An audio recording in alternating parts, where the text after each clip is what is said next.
Bem-vindos, em nome do Centro de Informação Urbana de Lisboa, bem-vindos a esta segunda parte do Encontro Universidades. Ontem tivemos uma primeira tarde com 2 painéis. Para quem não esteve ontem e não está familiarizado com o formato, o CIUL organiza o Encontro Universidades já há 3 anos. O objetivo deste encontro é dar a conhecer os trabalhos das faculdades parceiras do CIUL de acordo com um tema escolhido, que é selecionado a cada ano, e este ano o tema foi os fenómenos extremos e a transformação do habitat. Da Comissão Científica fazem então parte a Faculdade de Arquitetura da Universidade de Lisboa, a Faculdade de Belas Artes da mesma universidade, o IGOT, e agora perdoem-me, mas vou dizer as siglas que é bem mais rápido, o Instituto Superior Técnico, o ISCTE, o Instituto de Ciências Sociais, o Instituto Superior de Agronomia. Acho que não me esqueci de nenhuma, esqueci-me sim, da Faculdade de Ciências Sociais e Humanas da Nova de Lisboa.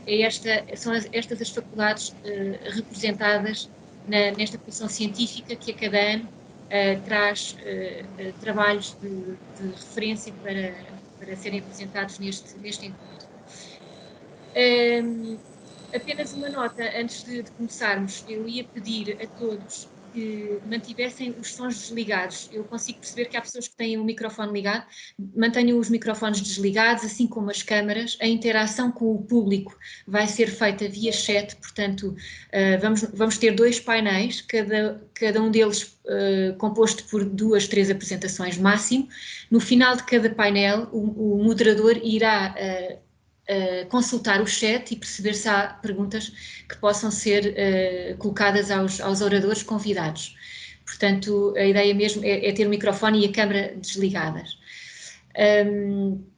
Eu passo, para não demorarmos mais, eu passo a palavra já ao moderador do primeiro painel, portanto, o terceiro deste encontro. Passo a palavra ao arquiteto Jorge Bonito, que é chefe da Divisão de Controlo de Intervenções em Espaço Público. O painel chama-se Adaptação do Espaço Público. Boa tarde Ana, obrigado, boa tarde a todos. Pronto, a Ana já fez aqui uma parte das boas-vindas, mas eu aproveito também para dar as boas-vindas a todos a este painel 3 da terceira edição do Encontro Universidades.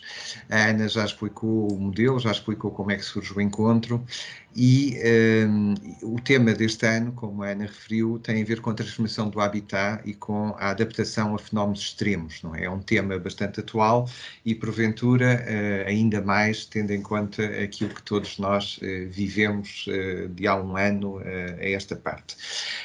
Este terceiro painel, ele relaciona-se com o espaço público e o tema tem a ver com a adaptação do espaço público, não é? Se há uma adaptação do habitat a fenómenos extremos, naturalmente a forma como o espaço público também se adapta e também responde a esse tipo de solicitações será necessariamente também objeto de investigação e de discussão em termos de futuro. Eu, relativamente ao espaço público, queria só aproveitar aqui a oportunidade para partilhar convosco uma ou duas que eu sinto relativamente a esta questão do espaço público. Eu acho que esta questão do espaço público ganhou em Portugal e particularmente em Lisboa um ênfase de mais ou menos 25 anos para cá, não é? Acho que foi com a Expo 98 que de uma... Está sem som. Fiquei sem som, eu estava com som, não mexi nada. Foram 2 segundos. Ok. Pronto, mas estava eu a dizer, eu acho que nas décadas recentes foi com a Expo 98 que se começou a olhar para o espaço público não como espaço residual, como aconteceu durante grande parte dos anos 70, 80, mas começou-se a olhar para o espaço público uma vez mais, como já tinha acontecido em vários momentos da história, como estruturante para o desenho da cidade e para a construção da cidade. E foi igualmente relevante não só a questão do desenho, mas a questão da construção. Terá sido, porventura, um dos momentos da história da cidade em que o espaço público foi construído primeiro do que o edificado, não é? Aquilo que nós nos habituámos durante muitas décadas, não só em Lisboa, mas um pouco por todo o país, foi a que fossem construídos edifícios, um pouco por iniciativa de promotores, a maior parte deles privados, e o espaço público era o residual que um dia eram os vulgares terrenos baldios que ficavam nos interstícios urbanos e que um dia, quando calhasse, quando fosse oportuno, porventura poderiam vir a ser tratados de alguma forma. Com a Expo, esta lógica inverteu-se e felizmente tem-se mantido, não é? Deixou eventualmente ser uma questão, um momento pontual do crescimento da nossa cidade e passou finalmente a ser uma regra, não é? Ou pelo menos adotada em todas as intervenções daí para cá. Esta questão do espaço público foi também, a nível da Câmara Municipal, ganhando também gradualmente a sua importância. É relevante a determinado momento a criação de uma divisão relacionada com as questões do espaço público urbano, que foi uma primeira diferença relativamente aos chamados espaços verdes, não é? Que são os parques e jardins, e, se não me engano, em 2016, o assumir pela Câmara Municipal de Lisboa da existência de um departamento de espaço público. E esse departamento, já agora só referir aqui, iniciou nessa altura um trabalho, eu creio, o departamento até se calhar é anterior, mas por volta de 2015, 2016, iniciou-se um trabalho de consolidar um conjunto de informação relacionada com o espaço público numa publicação que se chama Lisboa ao Desenho da Cidade, não, o Desenho da Rua, peço desculpa, Lisboa ao Desenho da Rua, e que pretende ser um manual de espaço público para nos ajudar a todos a olhar e a projetar o espaço público. Eu, quanto a mim, aquilo é uma coisa grande, tem umas centenas de páginas, mas quanto a mim o mais importante são 2 ou 3 páginas iniciais em que é assumido pela Câmara Municipal quais é que são os objetivos de Lisboa para com o seu espaço público e quais é que são os princípios que devem nortear a intervenção nesse espaço público.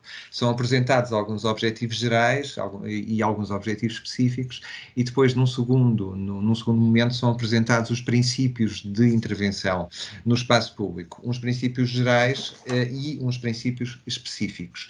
E o que é de algum modo gratificante para quem como eu participou nesse trabalho, é verificar que as comunicações, as apresentações que temos hoje neste painel 3, vão tocar em alguns dos princípios que estão elencados nesse manual e que devem orientar as intervenções no espaço público da cidade.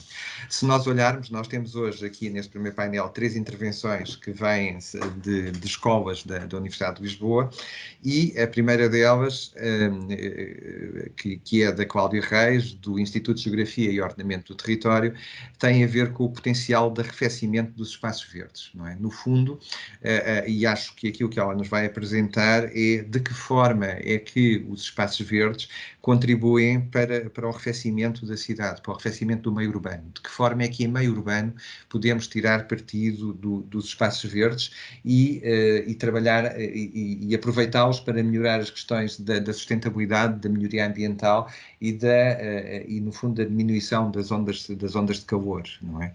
Que é uma das preocupações em termos de futuro e associada às alterações climáticas. Eu passava então a palavra à Cláudia Reis para fazer a sua apresentação. Cláudia. Boa tarde. Boa tarde. Se calhar tem que ligar a sua câmera, não é? Porque eu não estou a ver. Não a estou a ver, não sei se está. Está a aparecer. Muito obrigado. Então. Obrigada. Posso fazer a partilha? Pode fazer, claro. Pode dar início à sua apresentação. Muito obrigado.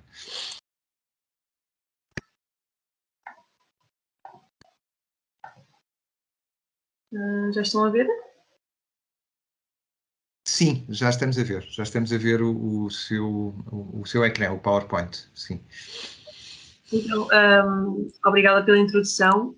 O trabalho que vou apresentar foi desenvolvido no âmbito da minha tese de mestrado. Portanto, eu neste momento sou estudante de doutoramento em Geografia, na vertente da Geografia Física, e estou mais ligada neste momento à parte da climatologia urbana e alterações climáticas. A minha tese de mestrado teve exatamente a ver com os espaços verdes em meio urbano, nomeadamente o foco foi a cidade de Lisboa, e o que eu tentei perceber foi que quantidade de biomassa, portanto volume da vegetação, nós precisamos para reduzir a temperatura do ar, neste caso em 1 grau, e deste modo contribuir para a melhoria das condições de conforto térmico humano na cidade.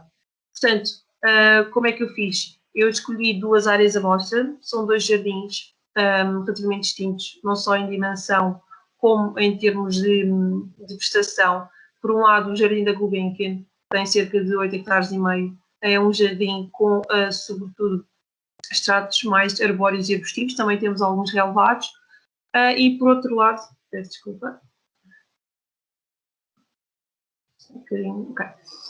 Por outro lado, o Jardim Fernando Peça, que é um jardim de muito menores dimensões, com um pouco mais de 1 hectare e com, sobretudo, relevados, portanto, vegetação mais herbácea e apenas algumas árvores.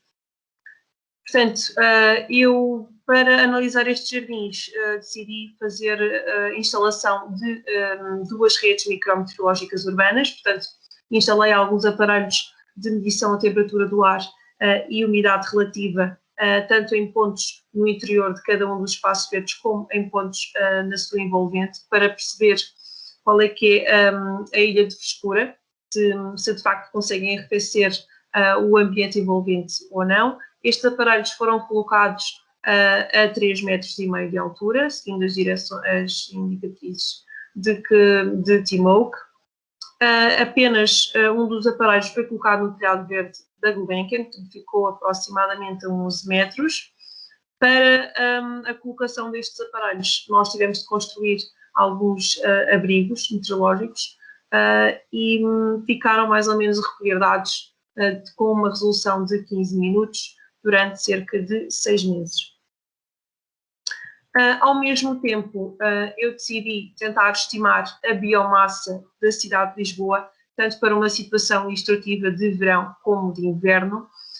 Como é que eu fiz? Basicamente, eu fiz uma pesquisa de modelos que já tivessem tentado estimar a biomassa para locais com alguma proximidade climática à cidade de Lisboa, nomeadamente com climas mediterrâneos. E, portanto, utilizei alguns modelos com regressões lineares aplicados em Portugal, não exatamente em Lisboa, porque ainda não existiam, e também em Espanha. Estes modelos tiveram como base o NDVI, portanto, o Índice de Vegetação Adimensional, que já está provada a sua relação entre o NDVI e a biomassa, portanto, o volume de vegetação, e basicamente tentei aplicá-los. As situações que vêm aqui é uma situação de inverno, como eu disse, e de verão. À primeira vista, parece-nos que no verão temos mais biomassa, no entanto, isto deve-se a uma das limitações deste modelo, uma vez que eu tive de estimar a biomassa para todos os estratos arbustivo, arbóreo e herbáceo em conjunto. E isso traz o problema de que nós estamos, no verão, nós temos áreas com relevados muito secos e esses resultados afetaram o modelo. Portanto, uma das melhorias para o futuro em que eu pretendo melhorar este modelo da biomassa será tentar estimar a biomassa por extrato da vegetação. Até porque, isolando apenas a biomassa das árvores de arruamento, nós percebemos que, de facto, a biomassa no inverno é relativamente mais elevada no verão, até porque nós temos uma grande parte das árvores de arruamento e também dos espaços verdes, jardins públicos, são caducifólias e, portanto, no verão a biomassa será notavelmente inferior. Com o modelo da biomassa, eu, para além daquela instalação de aparelhos de medição fixa, temperatura e umidade, também fiz algumas medições itinerantes no interior e no exterior do Jardim da Gulbenkian. Estas medições serviram para a construção e espacialização da temperatura do ar, que depois foi utilizada para criar um modelo de regressão linear entre as anomalias da temperatura e a densidade de vegetação extraída a partir dos modelos de biomassa. E, portanto, com este modelo, eu consegui depois gerar uma cartografia do potencial de arrefecimento dos espaços verdes, neste caso, por exemplo, a situação de verão e vemos claramente que os espaços verdes têm muito maior potencial do que áreas sem vegetação. E, portanto, para ser uma apresentação breve, conclusões. Quanto ao Jardim da Gulbenkian, nós conseguimos perceber que, de facto, o jardim esteve em todas as situações meteorológicas mais fresco do que os arredores, portanto, ele é, sem dúvida, uma ilha de frescura, e isto deve-se ao tipo de vegetação, também à sua dimensão, mas ao tipo de vegetação que contém, sobretudo vegetação arbórea e arbustiva densa. E, portanto, com o meu modelo, eu consegui concluir que para a redução de 1 grau na temperatura do ar, nós precisamos de uma área de pelo menos 50 metros quadrados com vegetação. Que tipo de vegetação? À partida será vegetação do tipo arbóreo e arbustivo. O objetivo é agora melhorar este modelo e, sobretudo, fazer observações de campo no que toca à biomassa, porque não tive a oportunidade, e tentar melhorar também o meu modelo da biomassa. Quanto ao Jardim Fernando Peça, vemos que, como é sobretudo composto por relevados, portanto, o seu interior esteve quase sempre mais quente do que os aparelhos que nós tivemos instalados na Avenida de Roma, mas isto também se deve ao facto de o aparelho ter ficado colocado com exposição solar o dia todo e também a Avenida de Roma ser bem ventilada. E com isto concluo a minha apresentação. Obrigada. Obrigado, Cláudia. Eu daquilo que, como nós tínhamos combinado ao início, eu acho que depois poderão ser colocadas algumas questões no fim das 3 apresentações, por isso eu se calhar agora dava continuidade à sessão e apresentava a Eduarda Soares e a Filipa Cipriano, da Faculdade de Belas Artes de Lisboa, que vão-nos apresentar a sua proposta de requalificação para a Praça das Novas Nações, na freguesia de Arroios, não é? E que vai abordar também outro no fundo, dos princípios de intervenção no espaço público, não é? Daqueles que nós entendemos como importantes, que têm a ver com as questões da diversidade. Por um lado, as questões da cultura, com a questão cultural do contexto da cidade e do contexto do bairro, e por outro lado, a diversidade de utilização desses espaços, não é? Por isso, eu não sei quem começa, Eduarda, Filipa, a palavra é a vossa. Eu esqueci-me de ligar a minha câmara, isto é muito confuso, ligar e desligar a câmara. Pronto, quando quiserem, Eduarda, Filipa, podem começar a vossa apresentação. Muito obrigado.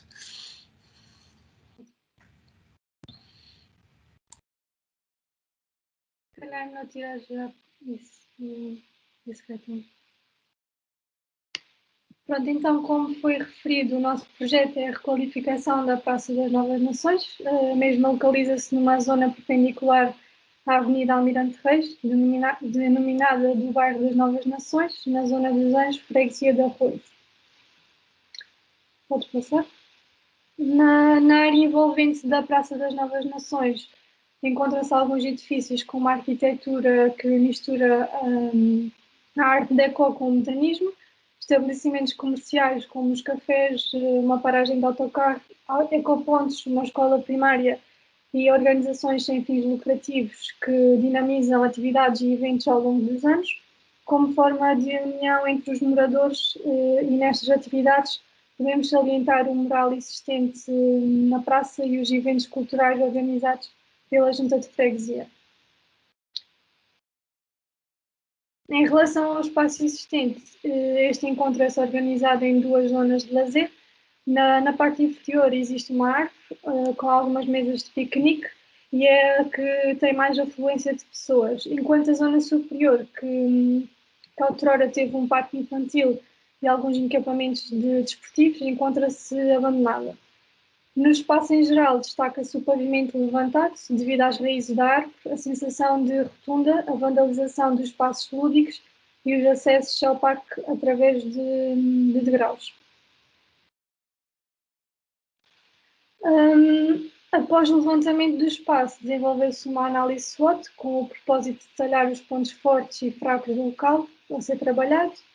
Com base na análise, podemos então observar que o local é um ponto de encontro entre os habitantes, Porém, as poucas zonas adequadas ao lazer, o vandalismo recorrente e a falta de acesso a pessoas de mobilidade reduzida foram alguns pontos fracos que conseguimos assinalar na área.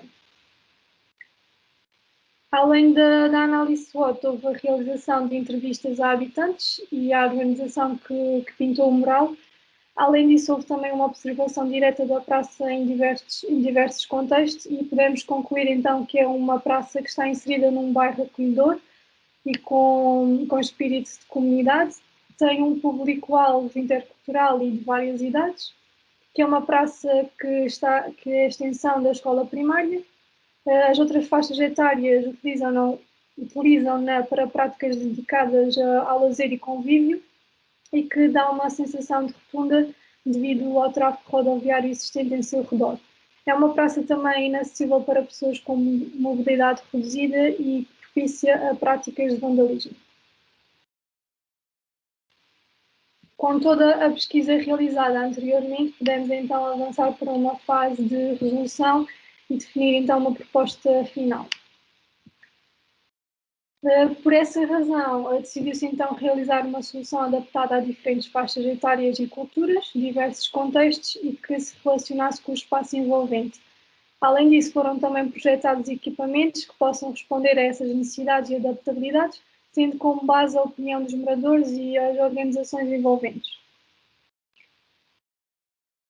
Em primeiro lugar, realizou-se então alguns estudos de caso, onde observamos como poderíamos vencer o declive acentuado da praça, onde a mesma se localiza, e de que maneira poderíamos intervir no pavimento como destaque da praça e como conseguiríamos intervir na árvore já lá existente como espaço lúdico para as crianças.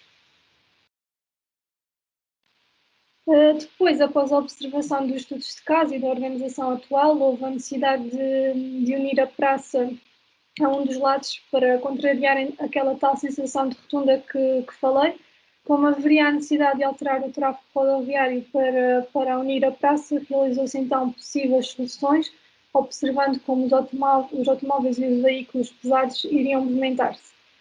Para proporcionar uma segurança também para as crianças da escola primária que utilizam frequentemente o espaço antes e após as aulas, concluiu-se que a proposta de juntar a praça à escola primária seria mais viável, alterando ligeiramente os sentidos de tráfego para não proporcionar congestionamento do mesmo. Em relação à praça, com um estilo contemporâneo e orgânico, pretende-se que esta seja um espaço de encontro entre os habitantes e para desfrutar um pouco ao ar livre. Por essa razão e para vencer o declive acentuado do terreno, utilizou-se patamares que variam entre 45 cm e 90 cm de altura, possibilitando o uso dos mesmos para diversas atividades, como lazer, atividades lúdicas ou apenas convívio. Perto da escola primária foi deixada então uma zona ampla com o intuito de ser um lugar para as crianças brincarem, ou a possibilidade de chegada de veículos de emergência à escola primária, ou também dinamização de eventos e atividades. Na envolvente da praça foi colocado o lancel duplo em zonas críticas para proibir estacionamentos indevidos e colocamos estacionamentos em paralelo e estacionamento para cargas e descargas perto dos desfiladores rebatíveis, possibilitando a saída e entrada das crianças para a escola primária. Além disso, foi também mantido os ecopontos e a paragem de autocarro. O desenho proposto permite aos utilizadores movimentarem-se por ela, tanto a partir dos passeios existentes nas laterais de cada patamar, como também pela praça através de degraus. Deste modo, existe um acesso facilitado para idosos e para pessoas com uma mobilidade reduzida. Durante a fase projetual, houve a tentativa de tornar a praça com uma melhor acessibilidade, porém, devido então ao declive acentuado da zona, o mesmo não possibilitou essas mesmas condições, concluindo que não era esse possível acontecimento.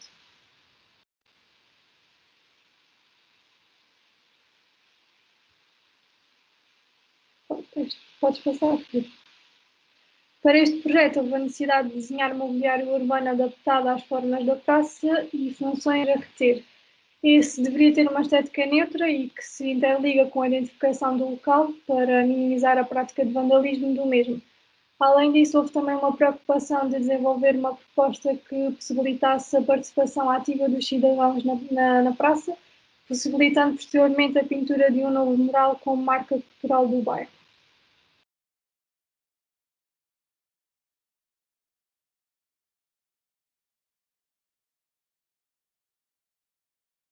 Desculpe, eu não tinha o microfone ligado.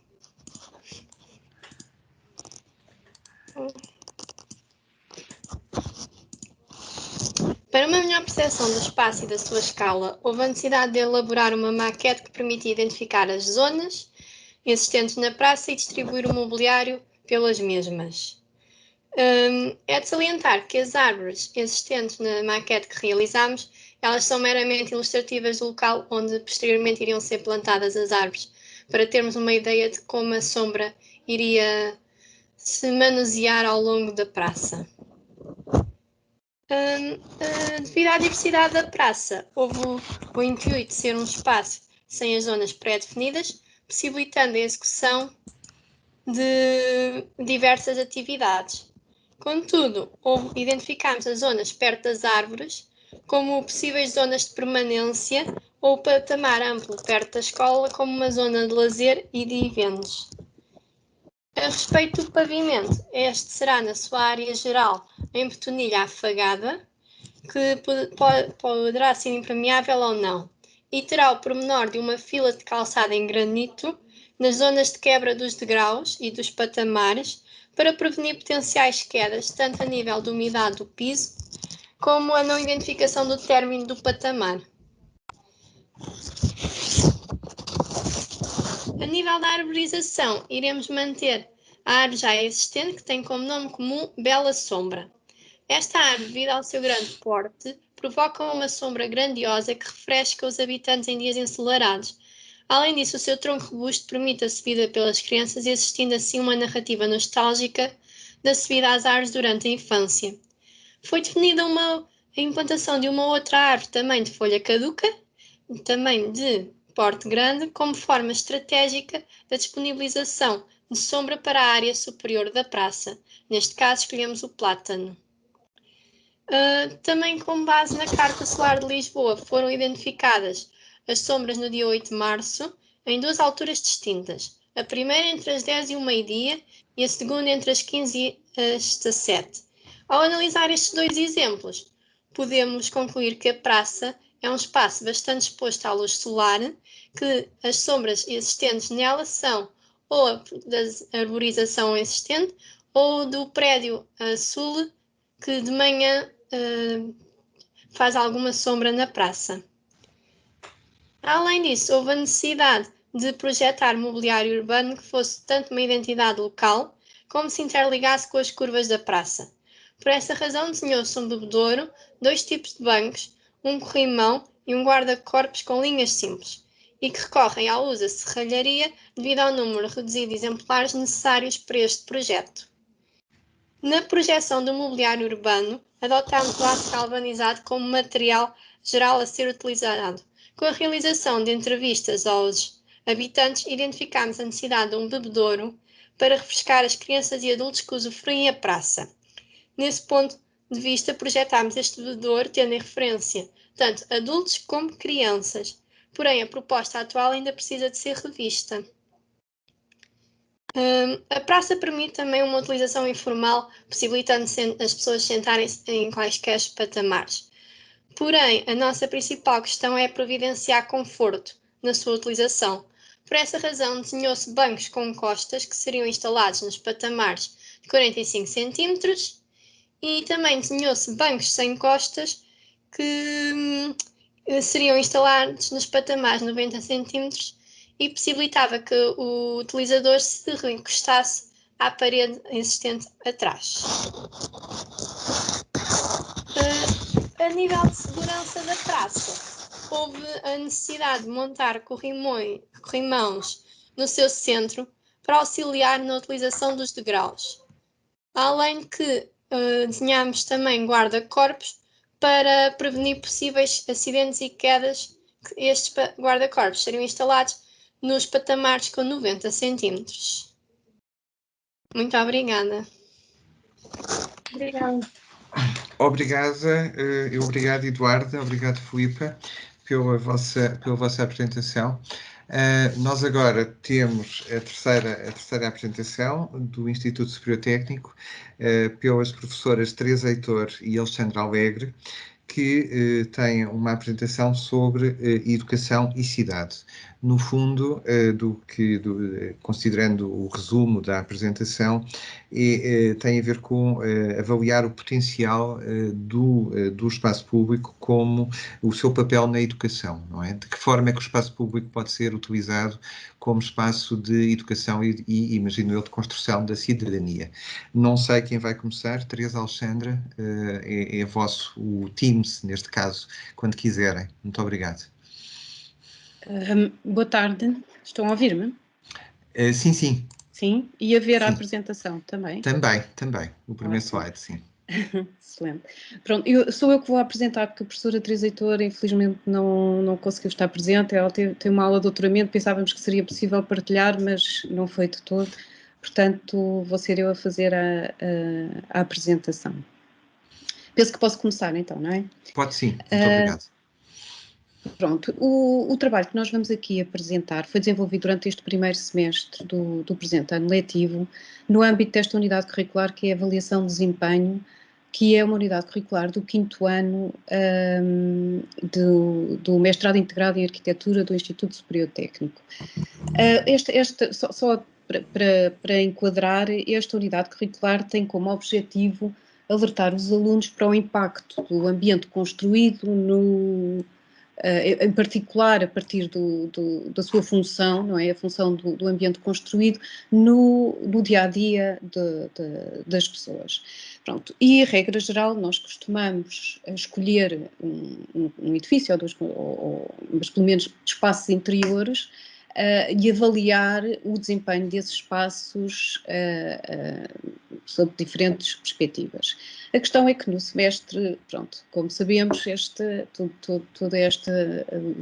o ambiente em que vivemos veio alterar este nosso desejo e a impossibilidade de ter este apoio da parte dos equipamentos, em particular nós, como temos também uma linha de investigação sobre espaços de aprendizagem no Instituto Superior Técnico, costumamos orientar também o estudo para espaços educativos e obrigou-nos um bocadinho a olhar para o espaço público e tentar estabelecer aqui alguma relação entre aquilo que podia ser o espaço público da cidade de Lisboa e a educação. Pronto, no fundo, este foi o mote para o trabalho. Desculpem. Pronto. E como é que esta relação entre a cidade e a educação se pode estabelecer? Portanto, foi também identificado e trabalhado com os alunos estas 3 questões, ou estas 3 abordagens, através de edifícios, desta rede de equipamentos escolares e culturais que a cidade oferece, através de eventos efêmeros que são organizados pontualmente e no nosso dia-a-dia através de encontros e vivências que podemos falar numa educação ou numa aprendizagem mais informal. Portanto, nós andamos aqui a balançar entre aquilo que é o ensino mais formal e numa educação que pode ser mais informal. Portanto, aqui o tema da educação é interpretado de um modo abrangente, se quisermos. E, portanto, nós olhamos para a cidade como um espaço urbano, como um contexto educativo, portanto, aprender na cidade, sob o ponto de vista mais formal, se quiserem, o espaço urbano como agente educativo, e aqui aprender pela cidade, e aqui pensar que nas oportunidades e nos cenários que a cidade oferece sobre esta perspectiva da educação, ou ainda olhar para a cidade como conteúdo educativo, ou seja, portanto, aprender através da cidade o que é que a cidade tem para nos ensinar, sob a perspectiva de valores, significados, memórias, património, o que seja, não é? Portanto, temos aqui estas três vertentes, mas verdadeiramente nós acabamos por trabalhar este segundo ponto, ou seja, o espaço urbano como agente educativo, o tal cenário de olharmos para a cidade e pensar que oportunidades é que o espaço urbano pode dar enquanto apoio a um espaço educativo mais formal ou, pelo contrário, potenciando aprendizagens mais informais. Pronto, isto que assim à laia do enquadramento do trabalho. Portanto, o objetivo, que foi o objetivo do trabalho, eu devo dizer que este trabalho para nós também foi uma experiência, é muito experimental, é um trabalho muito académico, não é? Mas que acabou por ser muito interessante, eu acho que os alunos aderiram muito bem, acabou por ser até algo divertido olhar para a cidade com diferentes olhos. Isto aqui, por exemplo, é uma imagem da cidade de Nápoles e de uma sala de aula que veio para a rua neste tempo de pandemia, e portanto temos aqui uma classe, uma rua com escadas que, quer dizer, nós normalmente não associamos a este tipo de utilização educativa, e portanto nós incentivámos os alunos a olhar para a cidade de Lisboa e encontrar espaços potenciadores destas atividades educativas. Qual foi a metodologia do trabalho? Portanto, os alunos selecionaram, o trabalho foi desenvolvido em grupo, os alunos tinham que encontrar diferentes casos de estudo na cidade de Lisboa, a seguir fazer uma avaliação dos espaços que depois selecionaram, caracterizando as suas condições funcionais e as suas condições de uso e as suas condições físicas também, através de observações, de entrevistas, mapas comportamentais e também nesta perspectiva de simular condições de uso aqui associadas à educação.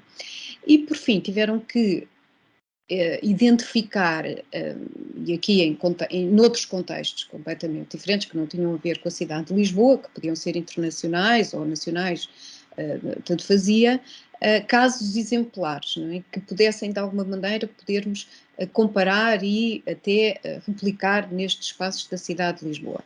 E depois no final definir um conjunto de recomendações, de princípios de intervenção, de adaptação, o que seja.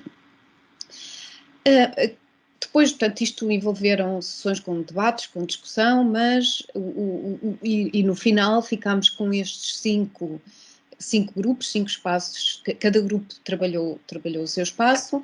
O primeiro na Parque das Nações, o segundo na Alameda Afonso Henriques, o terceiro no Campo Santana, o quarto São Vicente de Fora e o último na Graça. E portanto, devo dizer que isto foi, portanto, a seleção destes casos foi quase 100% da parte dos alunos, não é? Portanto, eles é que foram à procura dos espaços que, no entender deles, poderiam potenciar esta relação com a educação. Pronto, eu não vou estar a explicar assim exaustivamente o que é que eles fizeram, vou só assim muito brevemente falar sobre os 5 casos e depois no final algumas recomendações que foram, elas quase todas comuns, ou aquelas que foram recomendações comuns a todos os casos de estudo. Primeiro, no Parque das Nações, na zona perto que envolve o oceanário. O interessante, os alunos olharam para este espaço como um espaço que apresenta uma multiplicidade de espaços com diferentes características ambientais, paisagísticas, de sombra, de luz, de revestimentos, com maior ou menor proximidade com os equipamentos que aqui se situam, e portanto temos aqui uma espécie de retângulo que eles foram avaliar estes diferentes espaços, mas não esquecendo, obviamente, que isto faz parte de um todo, e pensar como é que este espaço podia ser então repensado, e se calhar aqui, por acaso, neste caso, eles até acharam que algumas das condições estavam reunidas e só com algumas adaptações se podia, de facto, haver esta questão de espaços de aprendizagem naquele sítio. O Alameda Afonso Henriques foi uma abordagem completamente distinta, olhou-se aqui para o topo nascente da Alameda e a fonte que aqui existe, a fonte luminosa, e o topo que constrói esta fonte.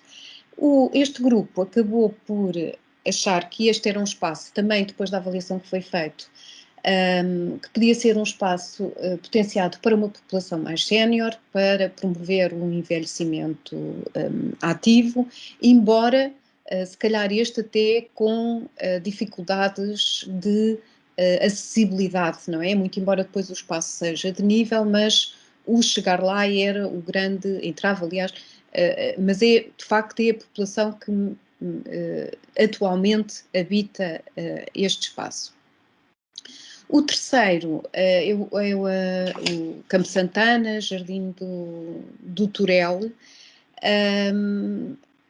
Este grupo acabou por, que é esta mancha aqui a vermelho, não é? Com esta rua que une os dois, o Campo Santana e o Jardim do Turel, e também a diversidade e os múltiplos equipamentos que existem e que estão ao redor destes espaços, equipamentos que são culturais, hospitalares, escolares, e de eles poderem participar de algum modo na vivência e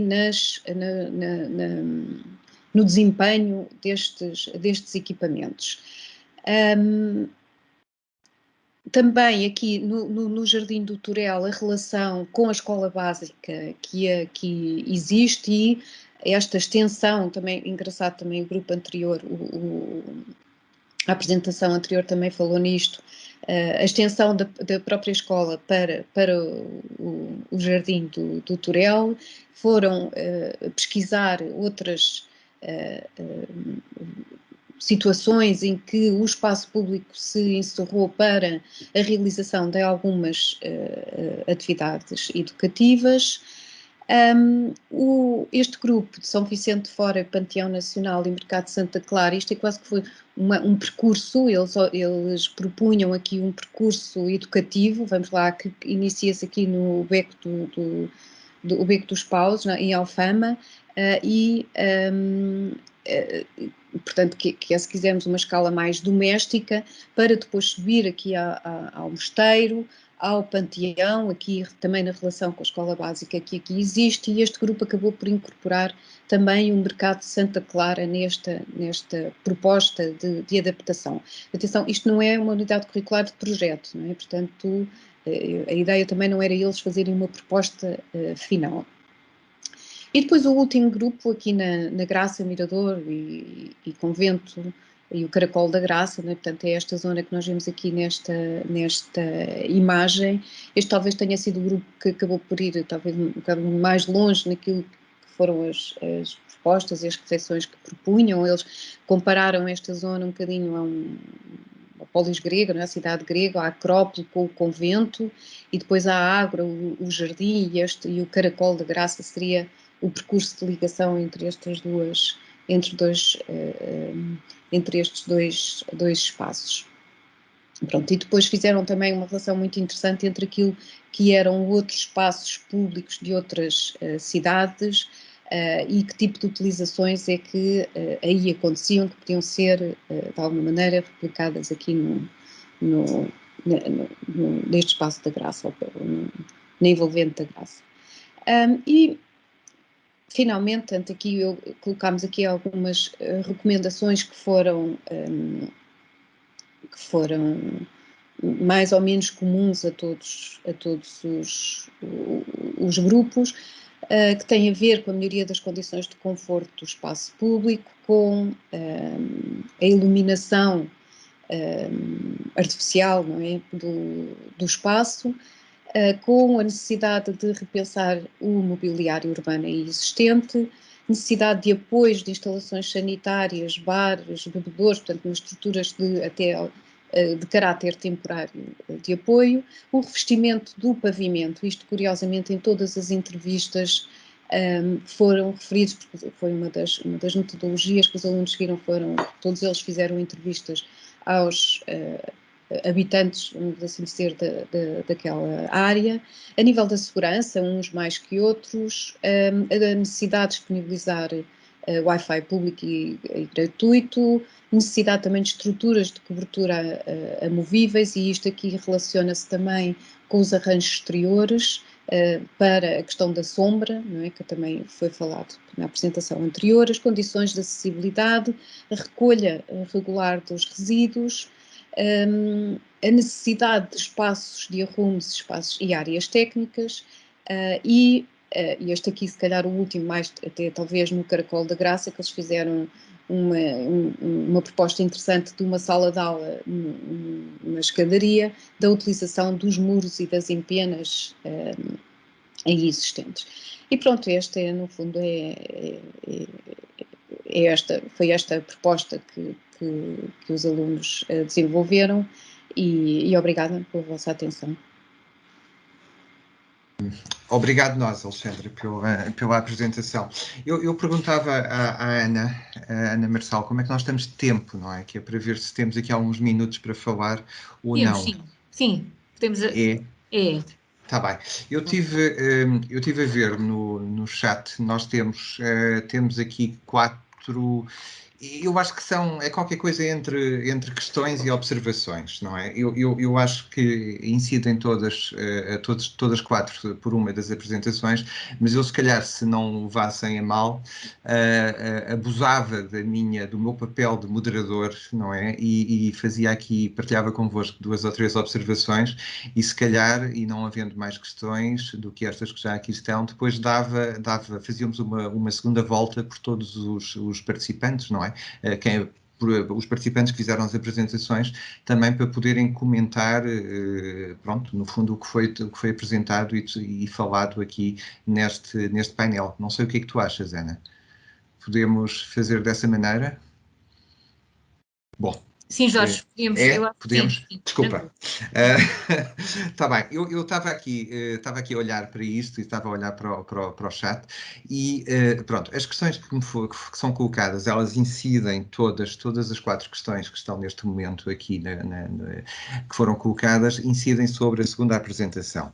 Eu quanto a mim, algumas delas, algumas das observações / questões que são feitas, elas vão a um nível de detalhe que eu pessoalmente não me parece, não parece que seja aquilo que é mais interessante ou que possa ser mais importante aqui nesta sessão. É evidente que elas questionam questões que têm a ver com o número de bancos, com o posicionamento dos bancos, com a questão dos degraus, com a questão da acessibilidade, com questões de segurança. Será que aquele corte de tráfego, da maneira que é apresentado, que é proposto, será o melhor ou não? Eu não digo que estas questões não sejam todas relevantes se nós estivéssemos aqui a discutir uma apresentação de projeto, não é? E estivéssemos numa fase na construção de um projeto e de uma intervenção naquele espaço, não é? Independentemente da evolução que este projeto possa ou não vir a ter, eu acho que aquilo que é interessante aqui, ainda para mais num encontro de universidades ligado à escola e portanto, ligado à investigação e à exploração, pelo menos é assim que eu entendo, eu acho que é mais interessante e no que diz respeito à segunda apresentação, a mim ocorrem questões, que é o contexto, não é? Foi falado na questão do contexto e o caráter, aquilo que os arquitetos dizem sempre, não é? O caráter do lugar, não é? De que forma é que esta intervenção, de que forma é que aquilo que é proposto responde àquele sítio mesmo e responde à população que o vai utilizar, ou será que nós podemos pegar nisto e fazer isto na Alta de Lisboa, com a mesma abordagem e com o mesmo desenho, não é? Eu acho que é por aí que me interessa olhar para a segunda apresentação, mais do que do que propriamente por alguns aspectos de desenho e de solução, não é? Eu também tenho algumas questões sobre a solução do projeto em si, mas parece-me que era mais interessante se tivéssemos a oportunidade ainda de ouvir a Eduardo e a Filipa e que pudessem falar sobre esta questão do contexto e do caráter do lugar, a questão cultural e a questão da vivência, porque no fundo, quando se pensa que o espaço público também deve contribuir positivamente para as questões da coesão, da inclusão social, da acessibilidade, e quando é referido na apresentação que se trata de um bairro da cidade muito com uma grande diversidade de utilizadores e de vivências e de background cultural, é muito interessante ver de que forma é que esta praça pode ser um ponto de encontro, não é? E pode ser um melting point dos diversos backgrounds de todos os seus utilizadores. Relativamente à primeira, comecei pela segunda, pronto, vinha na sequência das perguntas. Relativamente à primeira, eu achei aqui, fiquei assim, entre outras, com duas questões, quer dizer, a Cláudia avaliou a questão fez um trabalho de campo em dois jardins. Pronto, quer dizer, eu tenho assim, aquilo que me ocorre é, bom, está bem, isto é um caminho e aponta-nos um resultado positivo. Eu tinha uma questão que é, pronto, como é que isto se pode transpor ou não para os arruamentos, não é? Os arruamentos são mais difíceis porque têm um pavimento duro, não é? E uma coisa... e como é que as árvores de arruamento podem também... Eu acho que sim que podem, mas gostava de ouvir a Cláudia sobre isto. Podem também contribuir para esta questão do arrefecimento da cidade. E também há uma questão que eu acho que me ocorreu, é de que forma é quando nós temos um jardim, não é? Como, por exemplo, a Gulbenkian ou o Fernando Peça, que foram apresentados, de que forma é que também há algum efeito de contaminação do arrefecimento que se consegue nesses jardins, de que forma é que isso também se propaga e contamina os arruamentos adjacentes, não é? E no fundo, a qualidade de vida nas áreas envolventes. Por último, a apresentação da Alexandra, que me parece interessantíssimo. Eu devo dizer que gostei bastante de alguns slides e gostei bastante do terceiro slide, não é? Quando as crianças passam todas à frente dos carros, não é? Eu acho que é uma coisa que nós às vezes fazemos pouco, não é? E em várias áreas, não é? Mas eu acho que é muito importante levar as crianças para a rua, não é? E é muito importante as crianças aprenderem, não só aprenderem na cidade, não é? Mas aprender com a cidade, não é? No fundo é o seu contexto, e levá-las por fora da sala de aula, eu acho que é interessantíssimo, não é? Com mais ou menos dificuldade, dependendo do espaço público, é evidente que é bom que o espaço público seja um espaço público mais amigável, para que seja mais fácil e mais apelativo levar as crianças para fora da sala de aula, e é interessante que algumas atividades de aprendizagem que não precisam de ser muito formais, se bem que agora, neste contexto da pandemia, algumas delas também o possam ter sido e possam continuar a ser, mas é muito interessante esta possibilidade, eu acho, de levar as crianças para fora, não é? Isto toca-se com um outro, não sei o que é que eu hei de referir, mas há algumas orientações nacionais, nomeadamente na questão da Política Nacional de Arquitetura e Paisagem, que têm a ver com a questão do ensino, não é? E do ensino para as questões da cidade, e de aprender a cidade, e de aprender com a cidade, e de aprender com a paisagem.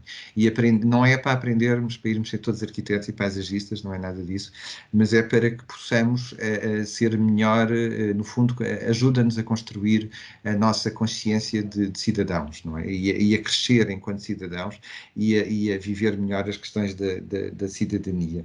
E eu achei interessantíssimo isto, e no fundo, este desafio que é o irmos para a rua, não é? E podermos aprender com a rua, e ter uma rua desenhada. Eu sempre defendi muito que o espaço público deve ser o mais anónimo possível, não é? Eu pessoalmente, desagradam-me sempre intervenções. Eu sei que em alguns pontos notáveis elas se calhar têm que ser mais desenhadas, mas eu sempre preferi intervenções mais anónimas anónimas do ponto de vista do desenho, menos marcadas, e sempre olhando para elas como, no fundo, um palco, não é? Como o platô em que depois tudo o resto pode acontecer. E o resto somos nós, quando vamos para lá, não é? E é evidente que tem que haver um potencial mínimo, tem que haver umas condições mínimas que são dadas, mas depois, a partir daí, cabe-nos a nós ter essa capacidade.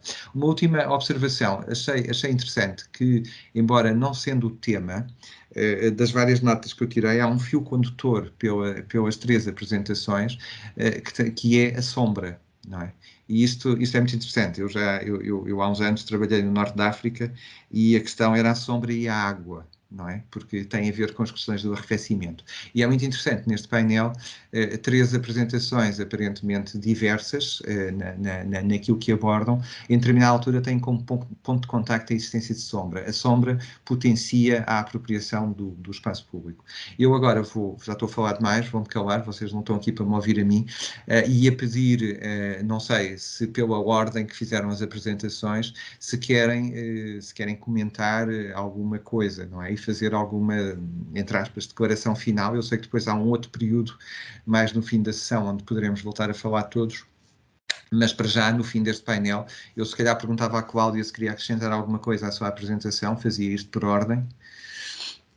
Sim, eu acho que as questões que colocou foram bastante pertinentes, sobretudo na aplicabilidade do meu trabalho, e que eu acho que tem muito a ver com quando vamos pensar num espaço verde, pensar no tipo e no arranjo de vegetação que será mais proveitoso, até porque temos de pensar na disponibilidade de água futuramente, porque vamos ter problemas com água, e que algumas espécies dependem muito da rega.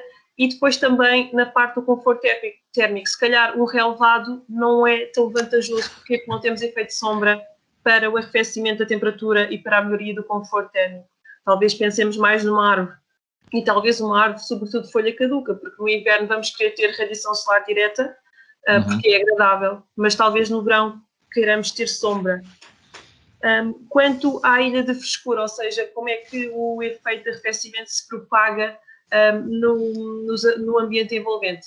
Quando falamos de um espaço verde como o Jardim da Gulbenkian, de facto eu verifiquei que o Jardim da Gulbenkian consegue arrefecer algumas ruas adjacentes, sobretudo até 150 metros, mas isso também depende da dimensão do jardim e do tipo de vegetação.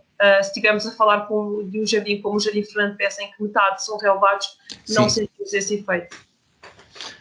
Está bem, obrigado, Cláudia. Realmente não é interessante. Eu acho que o aprender a desenhar com a arborização, a desenhar a cidade com a arborização, acho que é fundamental. E esses reparos que fizeste, não é?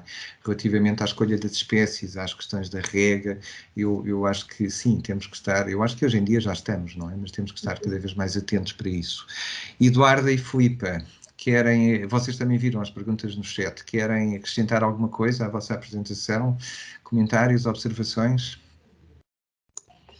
Podemos responder um pouco não sei se podemos responder um pouco às perguntas realizadas no chat. Podem, mas não vale a pena, porventura, entrar em detalhe, não é? Não sei, quer dizer, é convosco, sim, não é? É muito breve. Algumas questões que foram aqui abordadas nós também já tínhamos refletido, e em relação à do trânsito, não, os carros continuam a descer a Rua de Angola. Foi essa a pergunta. Mas Eduardo, desculpa interromper-te, eu relativamente à questão do tráfego, não é? Eu olho para a vossa proposta e olho para o vosso desenho e eu não estou aqui a ver agora de repente o nome do nosso colega que fez a pergunta, mas aquilo que eu acho mais interessante é vocês terem concluído que para aquela praça funcionar melhor, ela, num dos lados, pelo menos, tem que se juntar ao passeio, não é? Tem que se estender até ao quarteirão, tem que se estender à malha urbana. Sim. E a vossa opção foi estendê-la sem tráfego até à escola primária que está adjacente. Vocês até poderão chegar à conclusão de que, tendo em conta a questão da rede viária, não será a melhor extensão da praça, será para um dos outros lados. E também poderão, aquilo que for viário, pode ser trabalhado e pode ser viário e não ser betuminoso, não é? Pode não ser betão betuminoso, pode ser um pavimento que mesmo utilizado pelos veículos, seja a continuação da praça, pelo menos a continuação visual, não é? Por isso é que eu dizia, para mim do vosso projeto, é menos importante por onde é que os carros vão passar, é mais importante vocês terem concluído que melhoravam a utilização da praça com a ligação a pelo menos um dos quarteirões da malha urbana. Porque, no fundo, aquilo que vocês estão a dizer e que me parece interessante é que, sem qualquer ligação mais de continuidade com a malha urbana adjacente, aquilo não é uma praça, mas é uma rotunda, não é? E sendo uma rotunda, é muito mais difícil ir para o meio de uma rotunda fazer qualquer coisa, não é? E eu acho que é por aí que é mais interessante, quer dizer, é mais interessante do que estar propriamente a discutir por onde é que passa o autocarro ou não, quer dizer, e o raio de viragem e de curvatura do autocarro. É evidente, é um problema, mas que terá que ser equacionado noutra fase do projeto. Nesta fase, para mim, pessoalmente, o mais interessante é vocês terem optado por isso, não é? E a justificação do porquê dessa opção. Eu peço desculpa, interrompi e falo demais, mas se quiserem dizer mais qualquer coisa... Não, acho que está bem, não temos grande coisa a acrescentar. Sim, tudo o que... Acho que não há mais nada assim a acrescentar. Você há bocadinho tinha feito só uma questão, se esta praça poderia ser implementada em outras zonas, como na Alta de Lisboa. Eu penso que a solução que realizámos para o declive que nós temos naquele local, que é um declive acentuado, que está fora das normas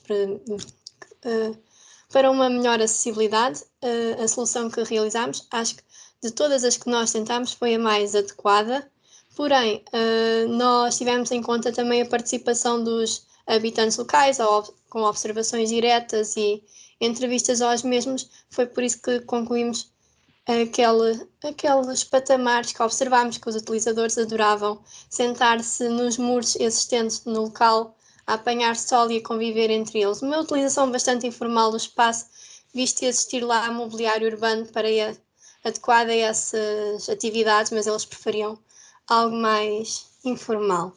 Foi por isso também tentámos tornar uma praça informal e que possibilitasse a utilização em vários locais e conforme os estilos também de vida de cada habitante, porque freguesia de Arroios é uma freguesia bastante intercultural e no censo de 2011, por exemplo, era a freguesia com mais habitantes internacionais. Logo aí está explicado. Eu confesso que concordando e concordo, e acho que havendo um desenvolvimento do projeto, são questões que têm que ser resolvidas a nível da acessibilidade e dos desníveis, e admito que existam ali situações que tenham que ser melhoradas, mas uma das questões que eu achei bastante positiva na vossa solução é a possibilidade de criação de vários momentos, não é? Podemos ter vários grupos de convívio naquela praça, utilizando os diferentes platôs e a diferente forma de desenho que vocês propõem para a praça.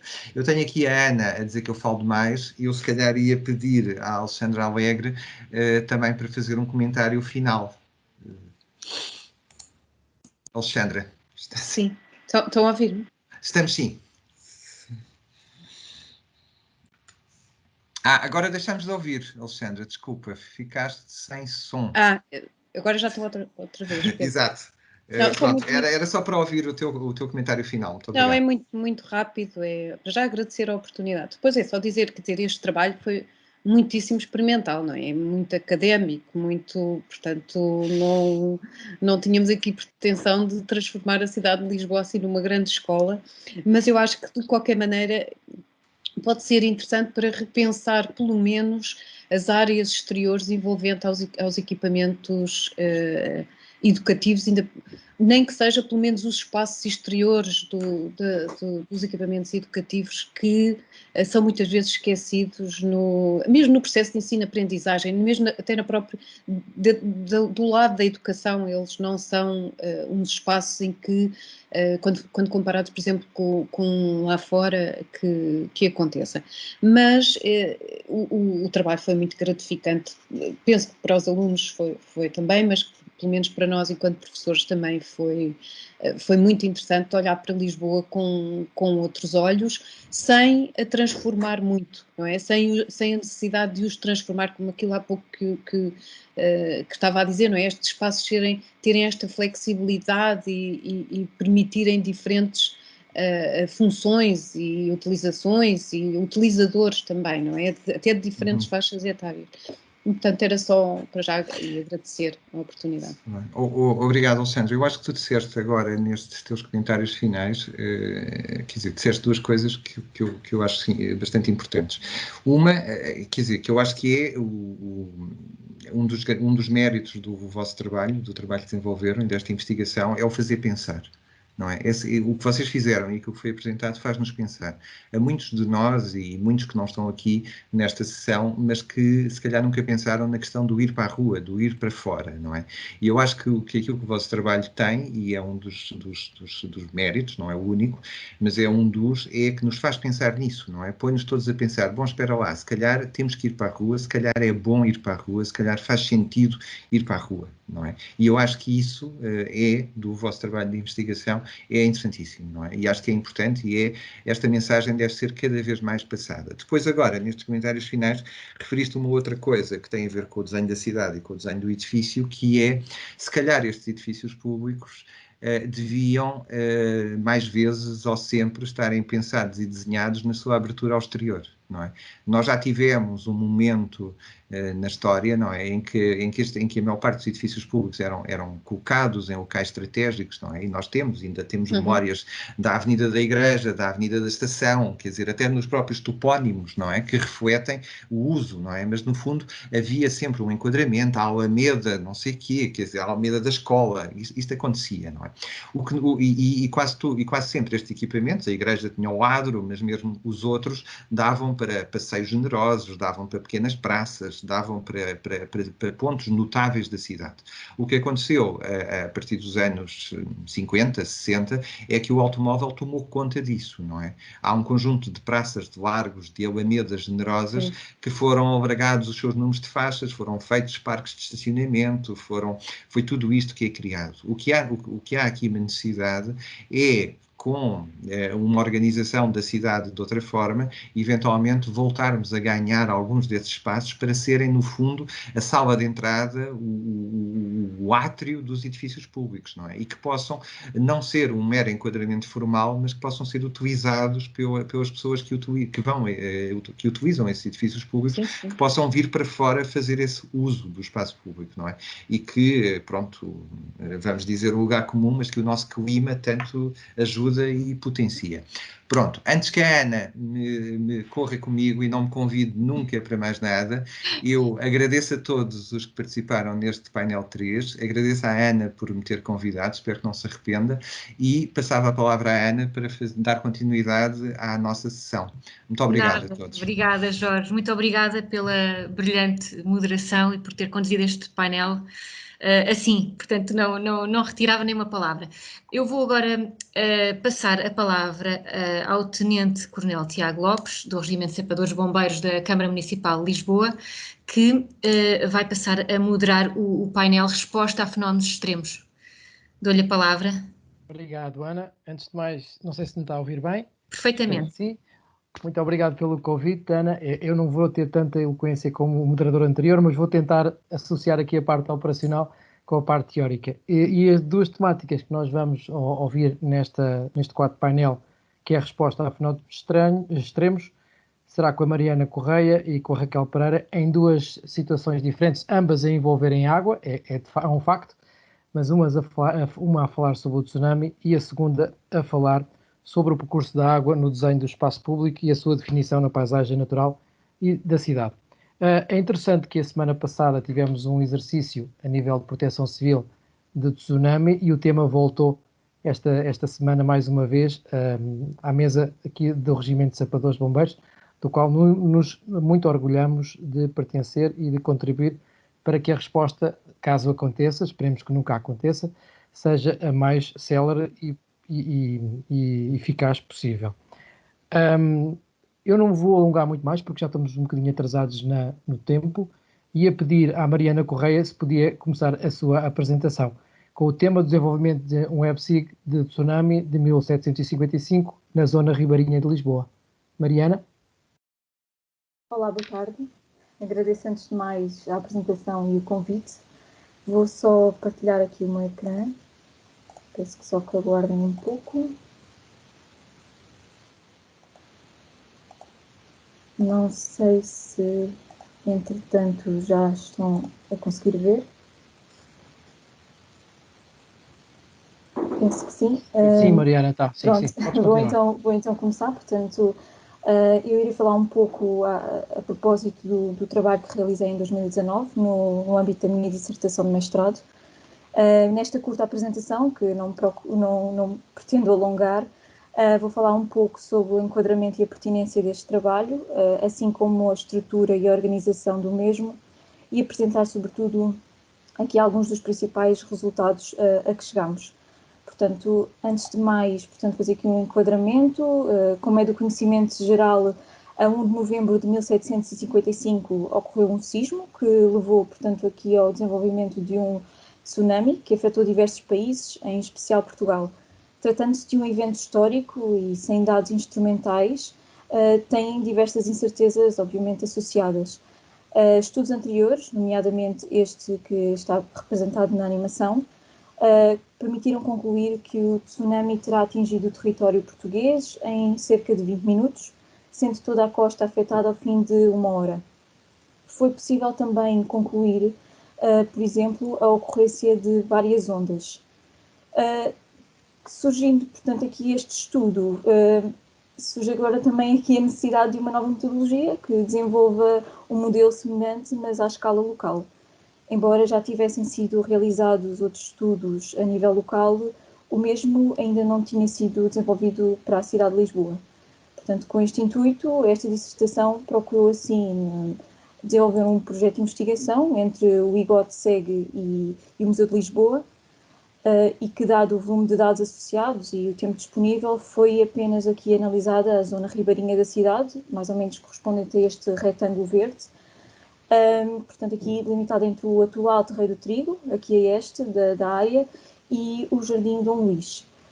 Portanto, este segundo slide, portanto, representa mais ou menos a estrutura do trabalho. Portanto, em primeiro lugar, procurei analisar o impacto dos 3 fenómenos ao nível dos danos e vítimas, tendo para isso também sido reanalisados relatos de testemunhas, cartografia e iconografia histórica e alguns dados arqueológicos, muitos dos quais fornecidos aqui pela equipa do Museu de Lisboa, que contribuiu aqui para o projeto, e também foi realizado trabalho de campo com este mesmo intuito. Portanto, além disso, foi também desenvolvido um modelo tridimensional da área de estudo, tendo por base diversas fotografias obtidas da maquete do museu, que está disponível no Museu de Lisboa, da cidade anterior ao sismo. Numa segunda fase, foi desenvolvido um modelo digital de terreno, tendo por base cartografia histórica da região e dados arqueológicos. Foram também tidos em conta alguns dados de altimetria obtidos em campo e indicações da altura dos edifícios, aqui derivados do modelo tridimensional e dos relatos históricos que foram tidos em conta. Portanto, este modelo digital de terreno e o modelo tridimensional permitiram depois fazer uma reconstituição da malha urbana, ajudando também aqui a perceber o impacto de cada um destes 3 fenómenos, portanto, o sismo, o incêndio e o tsunami na cidade. Este modelo digital de terreno constituiu também, pronto, uma das principais bases do modelo numérico de tsunami, que foi desenvolvido e publicado no âmbito do projeto de investigação e cujos resultados foram, portanto, analisados desta dissertação. Estes resultados todos foram depois incluídos e disponibilizados numa aplicação WebSig para que esses resultados fossem divulgados e consultados onde quer que a comunidade se encontre. Portanto, Começando já para os resultados e para não me alongar, portanto, foi começar por dizer que foi difícil avaliar o impacto da população nas 6 freguesias que foram objeto de estudo, sobretudo dada a existência de algumas contradições nos relatos, perda de registros durante o evento e não só, e posteriormente, e também a ausência de dados para indivíduos com idade igual ou inferior a 7 anos, uma vez que os mesmos não eram considerados nos censos do século XVIII. À semelhança da organização administrativa, também a linha de costa apresentou algumas alterações face à atual, tendo afastado sobre o rio em cerca de 300 metros, junto aqui da freguesia de São Paulo, portanto aqui no extremo oeste da área de estudo.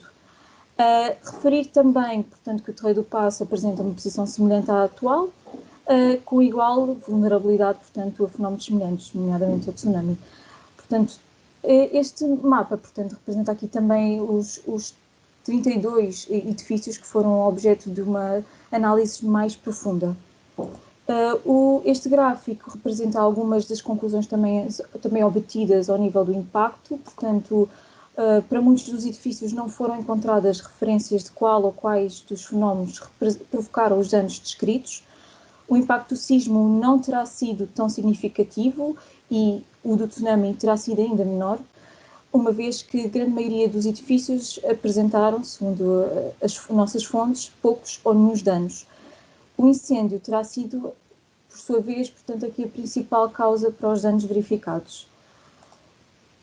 Este é uma pequena animação do modelo que desenvolvi, com base na maquete do museu, que está disponível no Museu de Lisboa. Portanto, este modelo, como tinha referido, permitiu aqui o desenvolvimento de um modelo digital de terreno, em especial ao nível da topografia, mas também à altura dos edifícios. Portanto, através do pé direito foi possível também identificar mais ou menos a altura que depois entrou como input do modelo, numérico do tsunami em particular.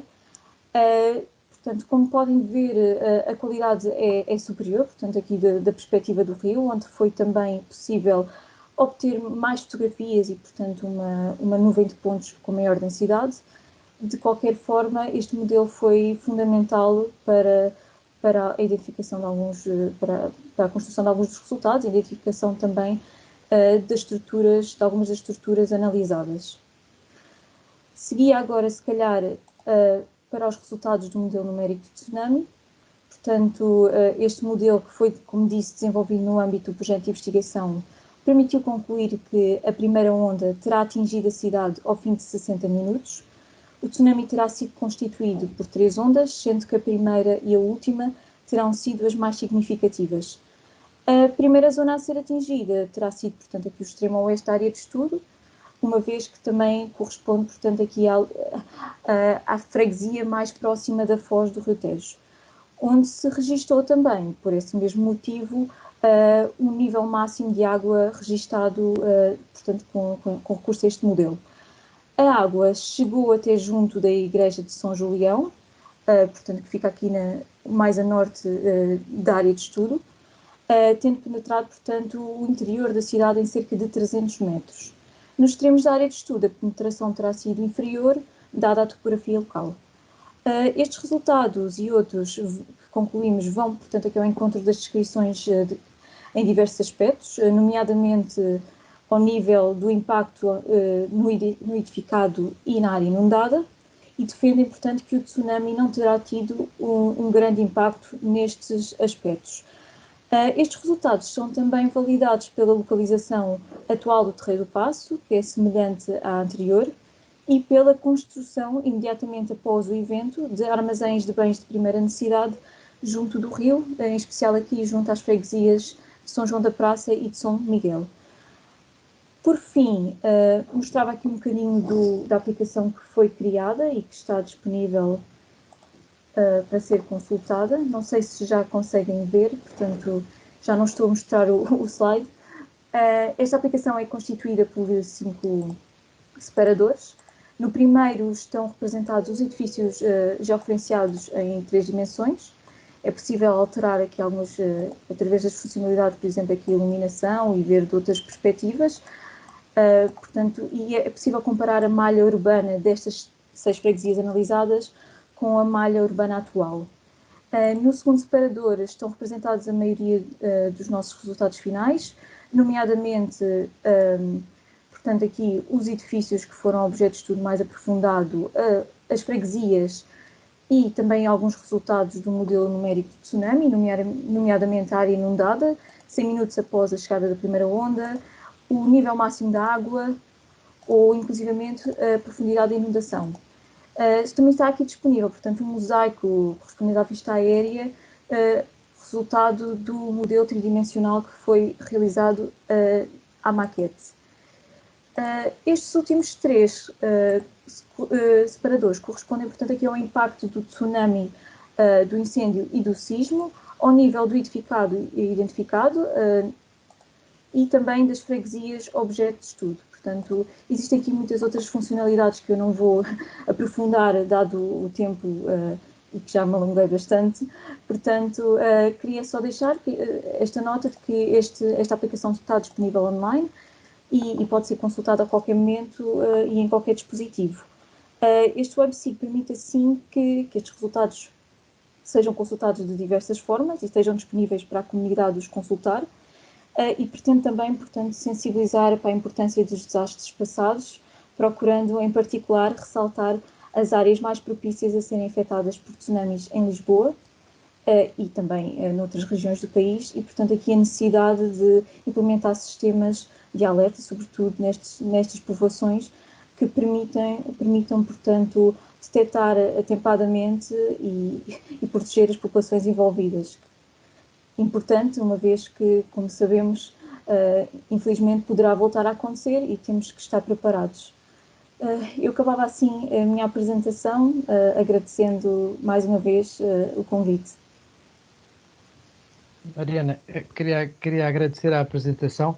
Eu, como agente de proteção civil, fiquei encantado, porque tenho aqui uma ferramenta que me consegue ajudar na elaboração de exercícios, e quando estavas a falar eu tirei uma fotografia do link, porque de certeza que vamos utilizar no próximo exercício internamente no Regimento de Sapadores Bombeiros, e teríamos todo o prazer em te convidar para que vejas o que estamos a fazer. Entretanto, o nosso Serviço Municipal de Proteção Civil também está a desenvolver um sistema de alerta às populações, que tem que ser, como bem disseste, tem que ser agregador de várias vontades e ao mesmo tempo tem que ser partilhado por muitos. Falamos a cidade toda, metro, carris, hospitais, mas foi muito interessante.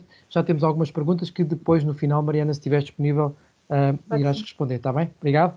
Passava já de seguida para a Raquel Pereira, do ISCTE, que irá nos falar sobre o campo como infraestrutura, percurso e drenagem de água no desenho de um espaço público, definição de uma paisagem natural imanente da cidade. Olá, Raquel, o palco é teu. Obrigado. Olá, não sei se me conseguem ouvir bem. Ouvir sim e ver também. Ver também. Estou a tentar partilhar, está só aqui a demorar um bocadinho, vem só um segundo. Espero que funcione. Não estou muito familiarizada com o Teams.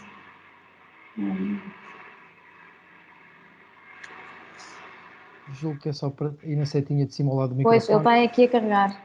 Ok. Aquelas coisas.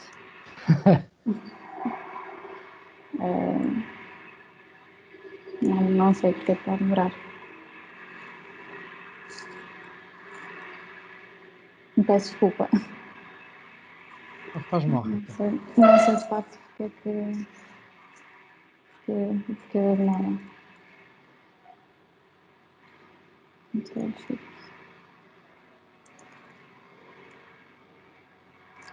Eu não sei se... Tentar tirar a sua câmara é capaz de ter mais capacidade de rede. Ok. Tente, ver se é possível. Eu peço desculpa. Não faz mal. Não estou...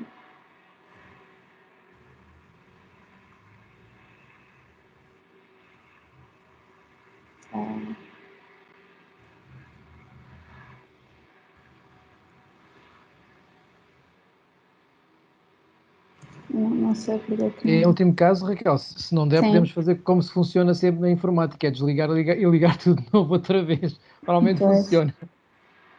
Pois não sei, de facto, tenho aqui a indicação de que está a carregar, mas não me aparece nada. Não sei. Desculpa interromper, tente parar interromper essa partilha, porque, E se calhar o que eu ia sugerir, mas se calhar ganhamos com isso, é sair do Teams e voltar a entrar. Se tiverem o link, está bem? Está bem, está bem. Tentamos do início, que se Ok, calhar ok. é mais fácil. Ok, eu peço desculpa, Cláudia. Já está. Ana, se quisermos ganhar algum tempo, temos aqui uma pergunta para a Mariana, se quiseres que ela responda. Sim, sim. Mariana, estás por aí? Sim, Temos sim. aqui a Maria Matos de Silva que pergunta que software ou hardware utilizou para a elaboração do modelo que partiu da maquete pré-1755 do Museu de Lisboa. Eu utilizei, portanto, inicialmente e na maioria do processo foi o software Pix4D. Não sei se conhece, portanto, um software que foi desenvolvido mais para a criação de modelos tridimensionais com base em fotografias obtidas com drones. No entanto, neste caso, e como sabia que também já foi aplicado para alguns objetos mais pequenos e com fotografias retiradas, portanto, aqui de mesmo alguns do solo, como foi o caso do que eu fiz, decidi aplicar uma metodologia semelhante e resultou relativamente bem. Estamos satisfeitos com os resultados, dada a disposição dos módulos da maquete e a possibilidade que nós tínhamos de tirar fotografias, também tendo em conta outros aspectos, nomeadamente a iluminação. Mariana, desculpa a minha ignorância, mas é possível, de uma forma prática, atualizar esses mesmos edifícios atuais? Estou a pensar nas construções. Imagina que amanhã ou depois de amanhã temos uma construção nova que seja importante para a cidade. O teu modelo permite que essas atualizações sejam feitas? Claro que sim. Okay. Claro que sim, claro que sim. É claro que, pronto, este modelo foi realizado numa maquete, neste caso, uma maquete histórica que provavelmente não irá sofrer alterações, mas de qualquer forma, se fosse o caso, seriam incluídas novas fotografias ao modelo, e este modelo, a rede a nuvem de pontos, iria ser alterada e teria que ser, portanto, corrido novamente o modelo, mas iria trazer um output já com essa transformação. Ok, obrigadíssimo, Mariana. Eu gostei também daquele pormenor da parte dos efeitos, em que nós muitas vezes preocupamos com o sismo e com o tsunami e esquecemos dos incêndios, que também na altura foram muito importantes e que marcaram a construção dos edifícios pós 1755. Okay. Mas pronto, vamos tentar a ver se a Raquel já está connosco. Obrigado, Mariana, mais uma vez. Portanto, eu venho apresentar o meu trabalho que foi feito no âmbito do projeto final de arquitetura, no ISCTE. Eu tive a orientação da professora Patrícia Barbas e também o auxílio do professor Joaquim Moreno. E este trabalho foi desenvolvido numa turma que no primeiro semestre investigou uma área de intervenção, o Alto Santa Mar, e nós não podíamos repetir áreas de intervenção, então tínhamos que articular todos os trabalhos de forma que o todo fizesse sentido. E, inclusivamente, o meu trabalho toca ontem houve uma apresentação da minha colega Carolina Si, e o meu trabalho cruza-se precisamente com o trabalho dela e nós tentamos trabalhar o espaço público em conjunto. Isto foi um ensaio muito pessoal, eu vou tentar fazer-vos uma viagem breve. Eu comecei por olhar para o Alto Santa Mar e tentei perceber o contraste que havia entre as urbanidades e as ruralidades, e eu trazia um preconceito comigo e uma certa polarização dos conceitos de cidade e campo, então procurei desmistificar essas ideias que trazia e tentei compreender o campo como uma coisa física, uma infraestrutura que tem virtudes muito concretas e que são conciliáveis com a cidade. Baseei os meus estudos iniciais nos conceitos de contínuo natural e cultural do Francisco Caldeira Cabral e da paisagem global do Gonçalo Rei Barteles, e percebi que ambos sugerem uma nova tipologia de espaço urbano, que não é nem urbano nem rural, mas um espaço natural. E então eles também promovem esta ideia de desconstrução da dicotomia cidade-campo e de um retorno a um equilíbrio que é mais natural e a um retorno a um sistema contínuo. Também o paisagista americano Frederick Law Olmsted desenhou inúmeros parques urbanos como grandes plataformas naturais onde se propõem espaços de recreação passiva e repositórios de biodiversidade em meio urbano. Desculpem, não sei se... ao mesmo tempo que promove a drenagem dos solos e controla os riscos de cheias. Portanto, eu percebi que que os espaços naturais na cidade não podem ser residuais, não podem restringir-se a um simples ajardinamento de vias públicas ou de rotundas ou o que seja, mas têm que ser lugares substanciais e com uma profunda diversidade biológica, e penso que parece-me evidente que estão em falta na cidade, embora haja um esforço para contrariar essa tendência.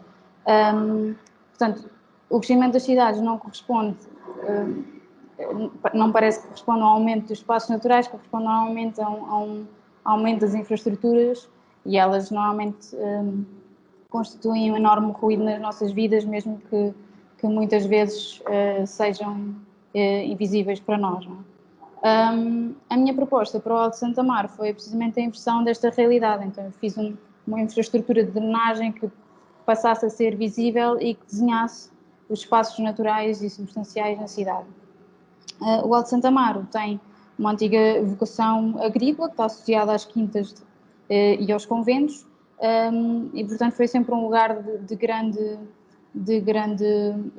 fertilidade, que era alimentado pelas águas da Ribeira de Alcântara. Com a vocação industrial que se verificou e a urbanização que observamos até hoje, vemos que houve uma construção de grandes infraestruturas que impermeabilizaram o vale, das quais a imagem mostrei há pouco, do Caneiro de Alcântara. Aliado então a esta artificialização dos sistemas ecológicos, verificam-se também fenómenos de precipitação extrema, de curtas durações, cada vez mais frequentes. E o problema está na simultaneidade destas chuvas torrenciais com as marés altas do Rio Tejo.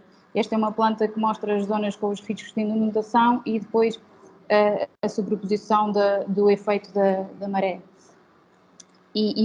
Portanto, o problema está nesta simultaneidade das chuvas com as marés altas, que resultam num movimento inverso ao que seria expectável nas infraestruturas, ou seja, o sistema de drenagem, que já está subdimensionado, nestas situações de limite e desequilíbrio, descarrega os esgotos para os meios receptores.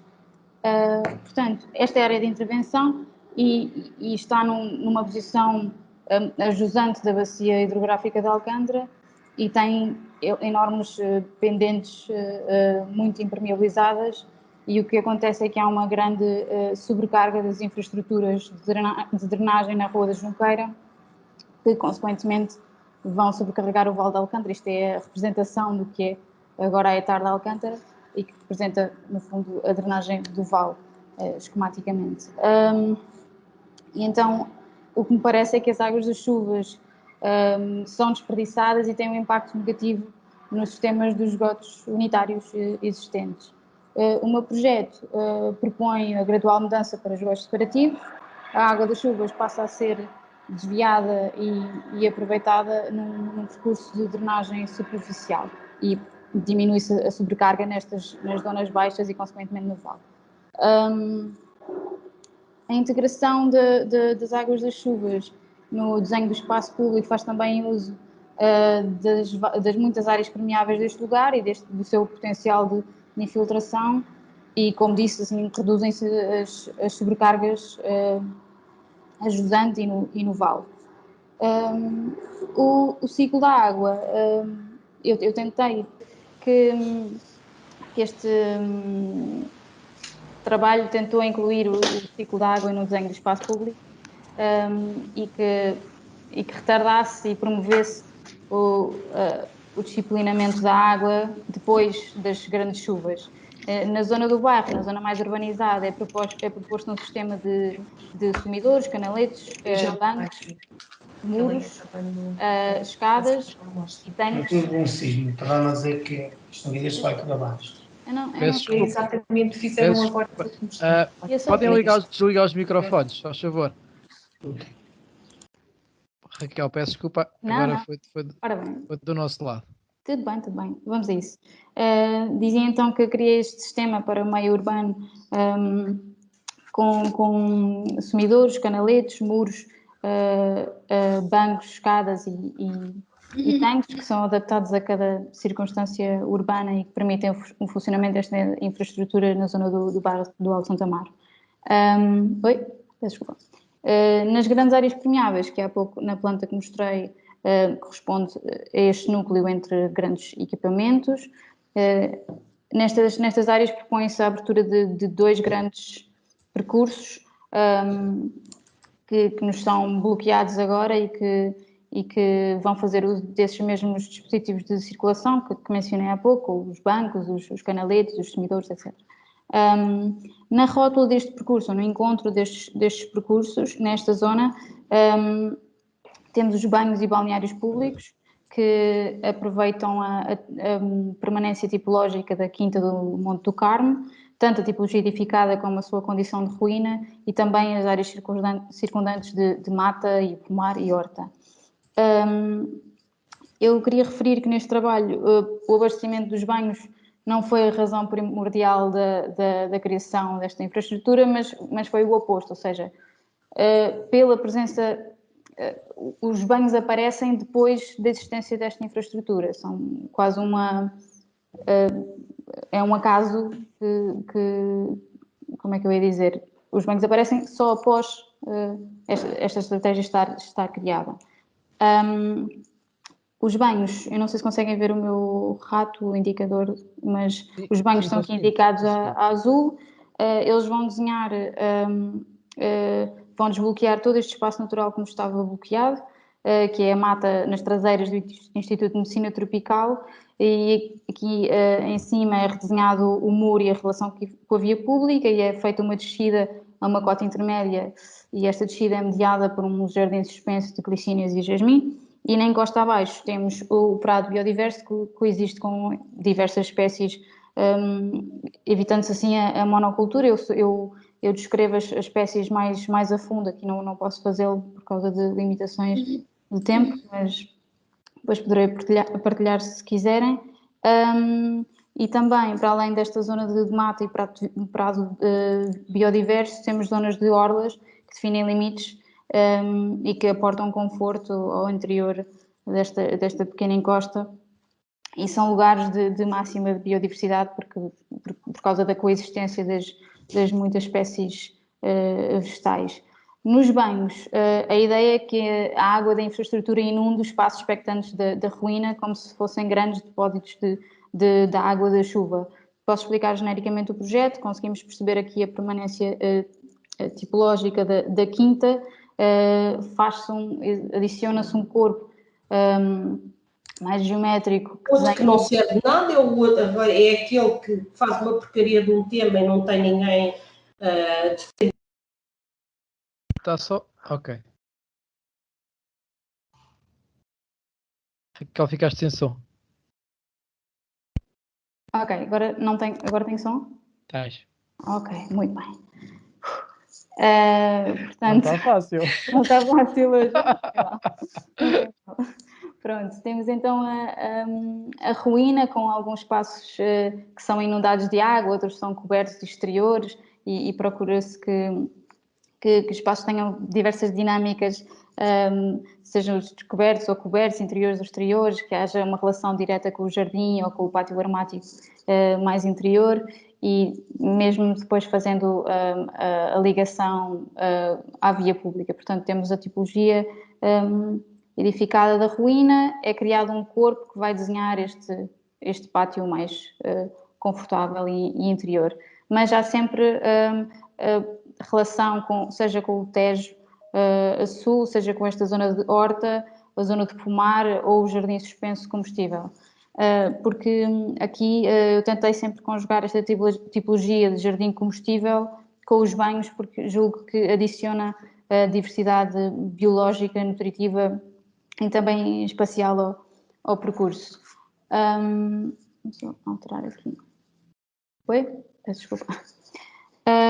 Portanto, eu julgo que esta tipologia do jardim combustível, que aqui é conjugada com os banhos públicos, pode e deve penetrar nas cidades e constituir um espaço mediador das ruralidades e urbanidades de que falava, e já que é uma tipologia que é ao mesmo tempo lúdica e cultural, mas também é produtiva e é natural, ela constrói uma paisagem que é imersiva, que não tem distância e que contribui para a criação de lugares de grande intimidade entre o homem e a natureza.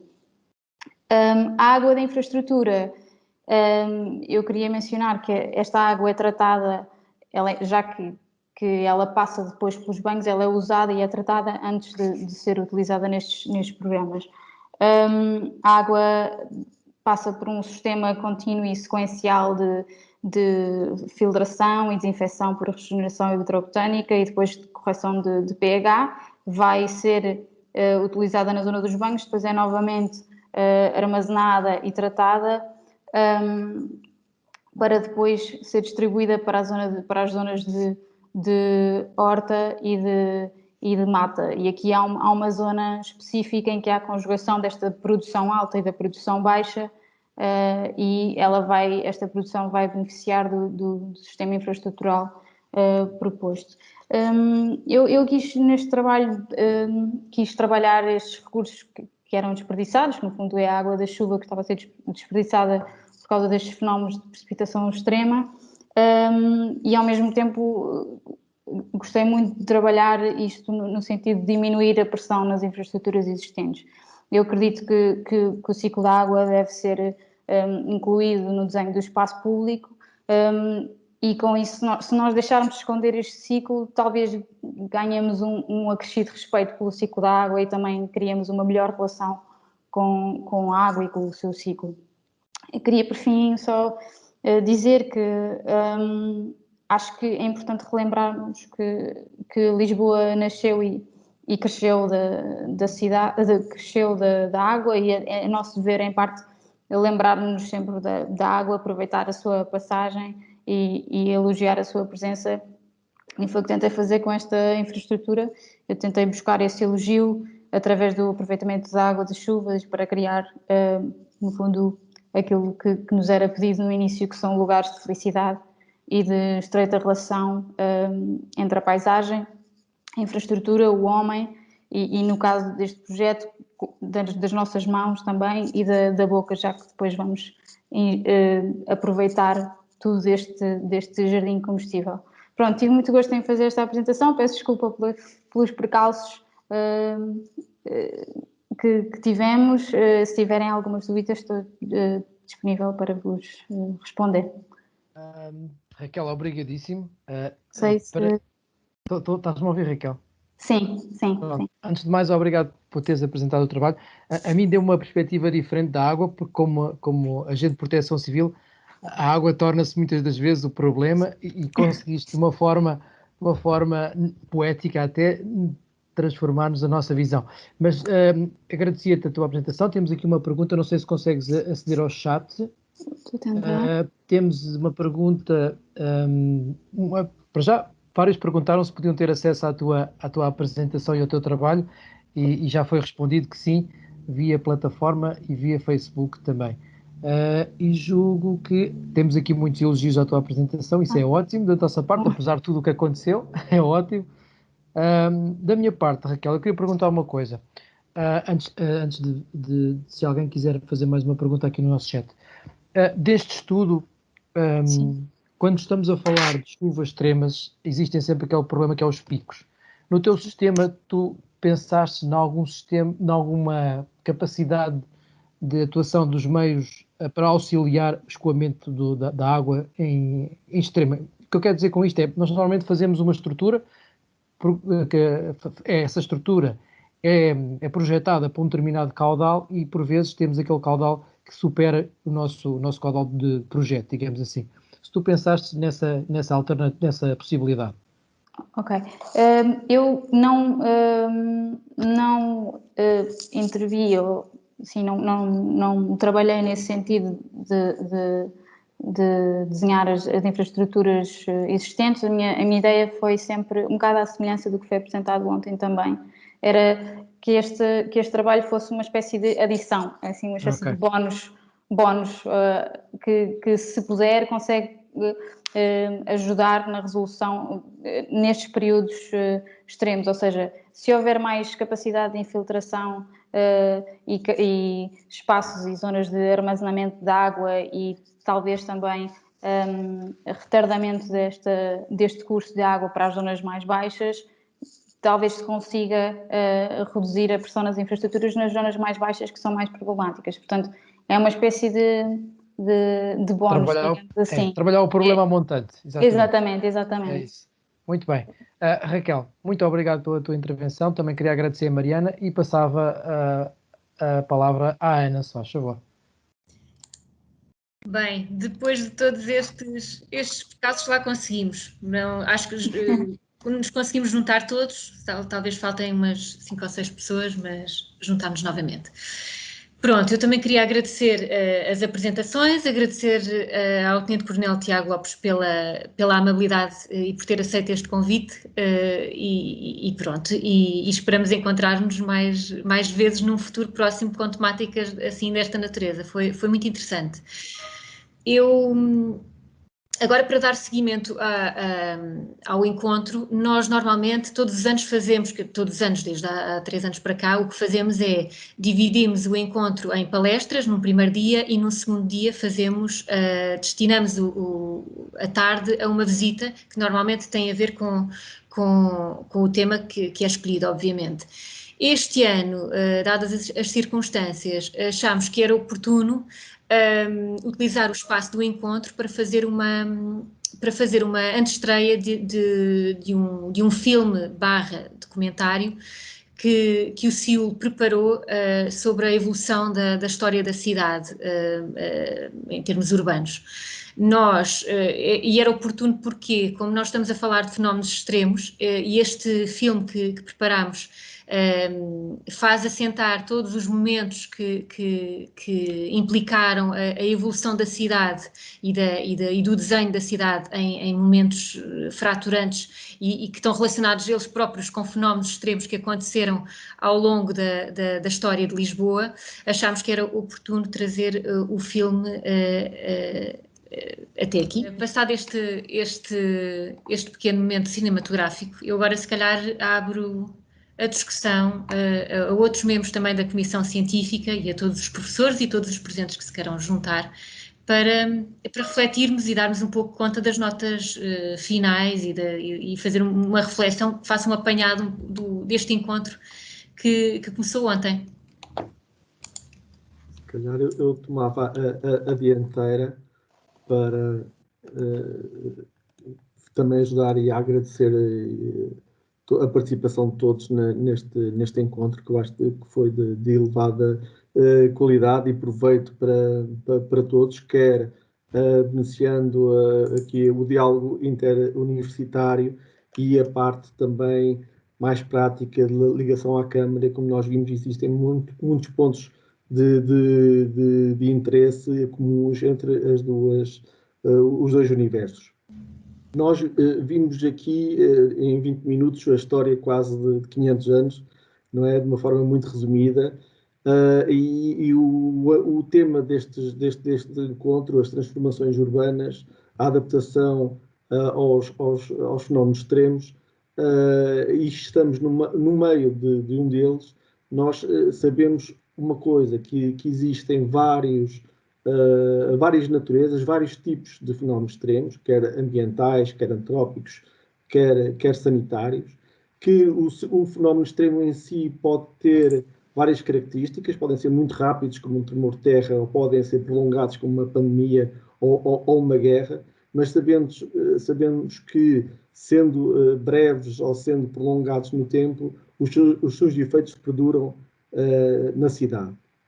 E quando estamos muitas vezes a atravessar uma pandemia, como estamos agora, um determinado fenómeno extremo, leva-nos muitas vezes a esquecer que existem outros e adaptar as nossas respostas de uma forma muito especializada para atacar um problema em concreto. E esta reflexão que fazemos todos em conjunto é importante para percebermos que é mais importante termos uma resposta muito especializada a um fenómeno concreto. É importante nós termos uma cidade preparada, flexível, que consiga responder a diferentes naturezas de vários fenómenos de vária natureza, em que a resposta seja rápida e flexível aí a pensar no futuro. Muitas vezes nós temos, e ouvimos nos órgãos de comunicação social, que queremos daqui a 2 anos estar aos níveis de 2019. Eu acho que isso é errado. Nós temos que pensar que nós não queremos voltar para trás daqui a 2 anos. Nós queremos construir, passando esta crise, nós queremos construir a cidade do futuro. Portanto, nós queremos aproveitar as oportunidades que existem e que esta crise nos veio confrontar e construir a cidade que ambicionamos para o futuro. E isso era um pouco a reflexão que eu queria deixar a todos os participantes que queiram contribuir para esta reflexão, é como é que nós construímos uma cidade do futuro responsiva, flexível e que com capacidade de resposta aos fenómenos extremos. Professor Carlos Ferreira, tínhamos combinado que se quiser pegar... Sim, eu não sei se estou... Eu penso que estou aqui com 2 nomes, não sei com qual é que estou a aparecer agora. Mas nós... Mas pronto. Não há problema. Não, eu antes de mais, queria cumprimentar o trabalho feito, felicitar pelo trabalho feito, que efetivamente também pensei nisso. Em 20 minutos conseguimos ter ali uma história bastante alargada de Lisboa, não é? Com os pontos essenciais.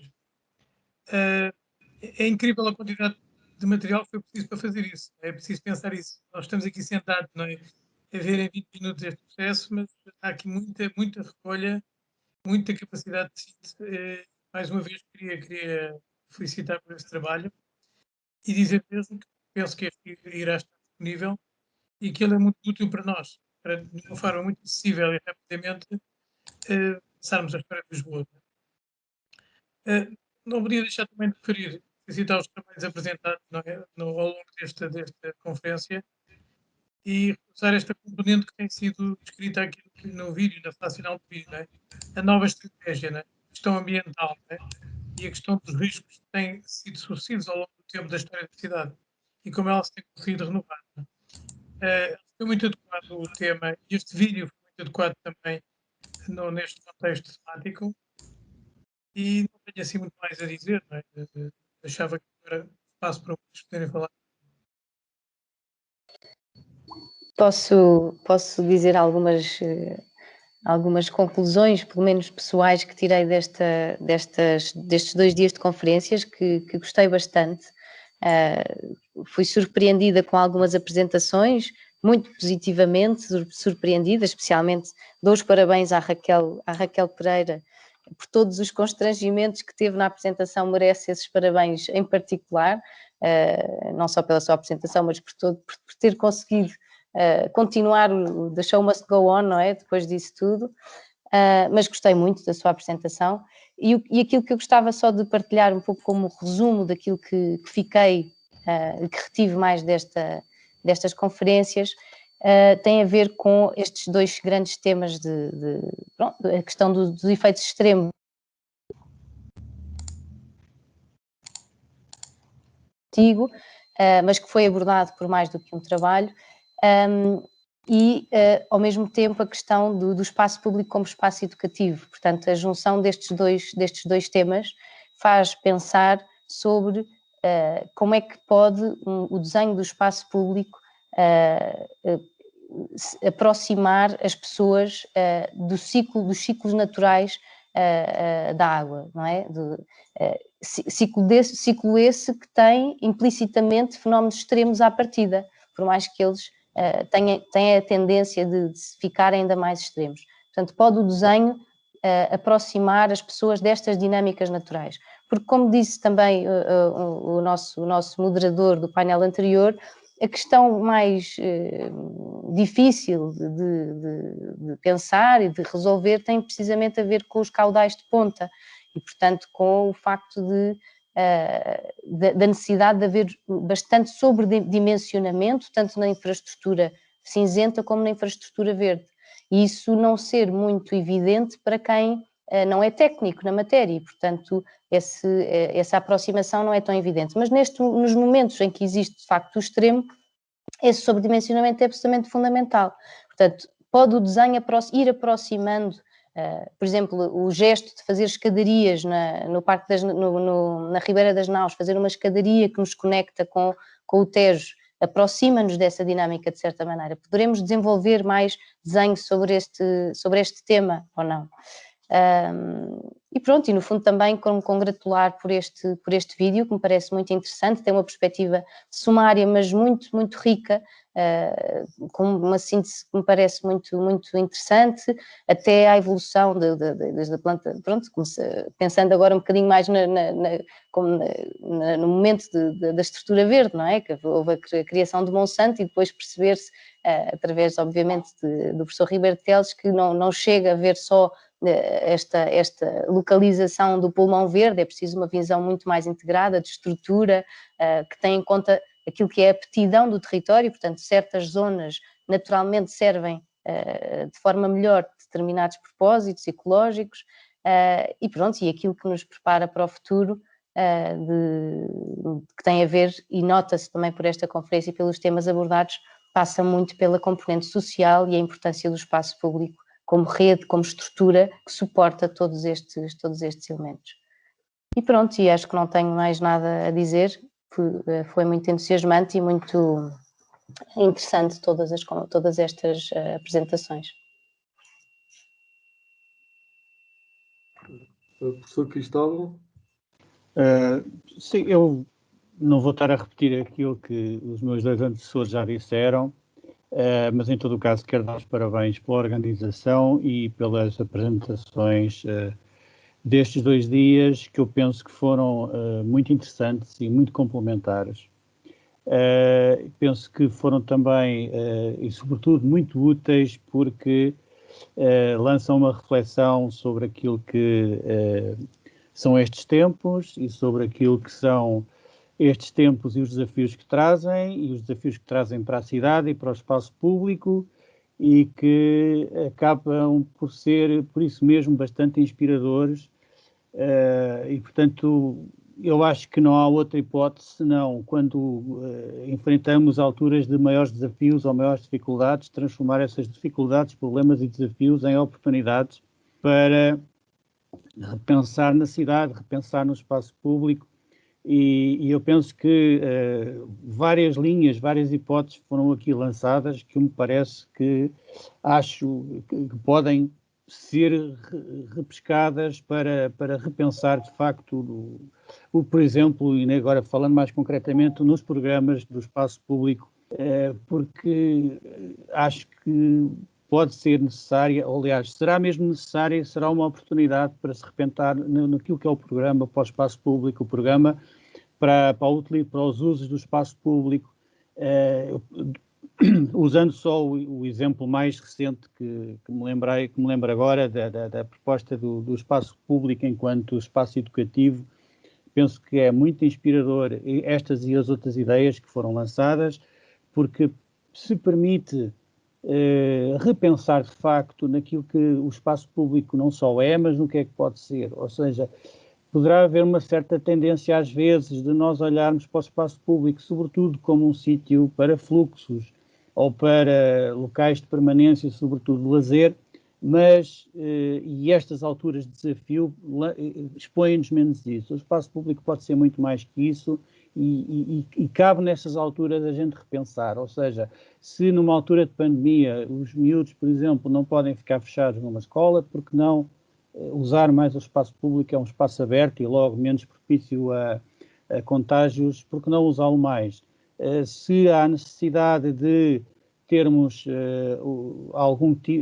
uma nova precaução quanto às ondas de calor, quanto às cheias, quanto à subida das águas ou outra coisa que seja, porque não readaptarmos o espaço público em favor do mesmo, porque a cidade sem o espaço público, pelo menos, nunca há de voltar, nunca há de ser a mesma, e nós teremos sempre que usar. E continua a haver ainda hoje muitas oportunidades e há muitos papéis que o espaço público pode desempenhar inclusivamente para nos ajudar na resolução de vários destes problemas, com muitas das ideias que, uma vez mais, e dou os parabéns por isso, foram hoje apresentadas. Portanto, Muito obrigado por todo este contributo, foi muito inspirador e muitos parabéns a todos.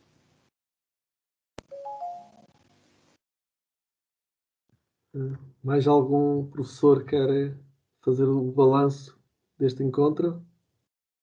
Não é obrigatório.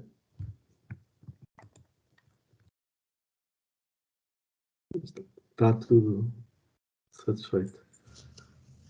Então, se calhar passa a Ana para fechar. De qualquer maneira, agradecer o empenho de todos, que isto é um trabalho que é feito durante todo o ano, com reuniões e trabalho, e às vezes também de convívio. Infelizmente, agora com a pandemia não tem sido possível o convívio, mas a importância de nós mesmo, durante a pandemia, encontrarmos forma de continuarmos com estes encontros, com esta troca de conhecimento e esta montra que é, quer entre as várias universidades verem o que é que as outras estão a fazer, e quer a Câmara aproveitar, como o comandante Tiago Lopes referiu, que tem utilização prática na ação da Câmara, e não só aquela apresentação que foi referida, mas muitas outras no âmbito do espaço público e de outras soluções que nos fazem refletir. Portanto, eu acho que é muito proveitoso termos também, a nível da audiência, ontem tivemos um pouco mais do que hoje, mas também funcionários da Câmara verem o que é que as universidades estão a fazer, e certamente irá haver mais interações no futuro, e portanto eu penso que não foi uma pandemia que fez com que este projeto acabasse. Portanto, vamos sair para o ano que vem mais fortes e com mais projetos. Portanto, muito obrigado a todos. Obrigada também, e dou por encerrada a sessão. Esperemos que para o ano possamos fazer isto outra vez no CIU, no auditório, e que haja uma visita a qualquer lado, assim, um sítio interessantíssimo, para não ficarmos aqui dentro de casa, que é um bocadinho mais triste. Mas obrigada a todos e até para o ano.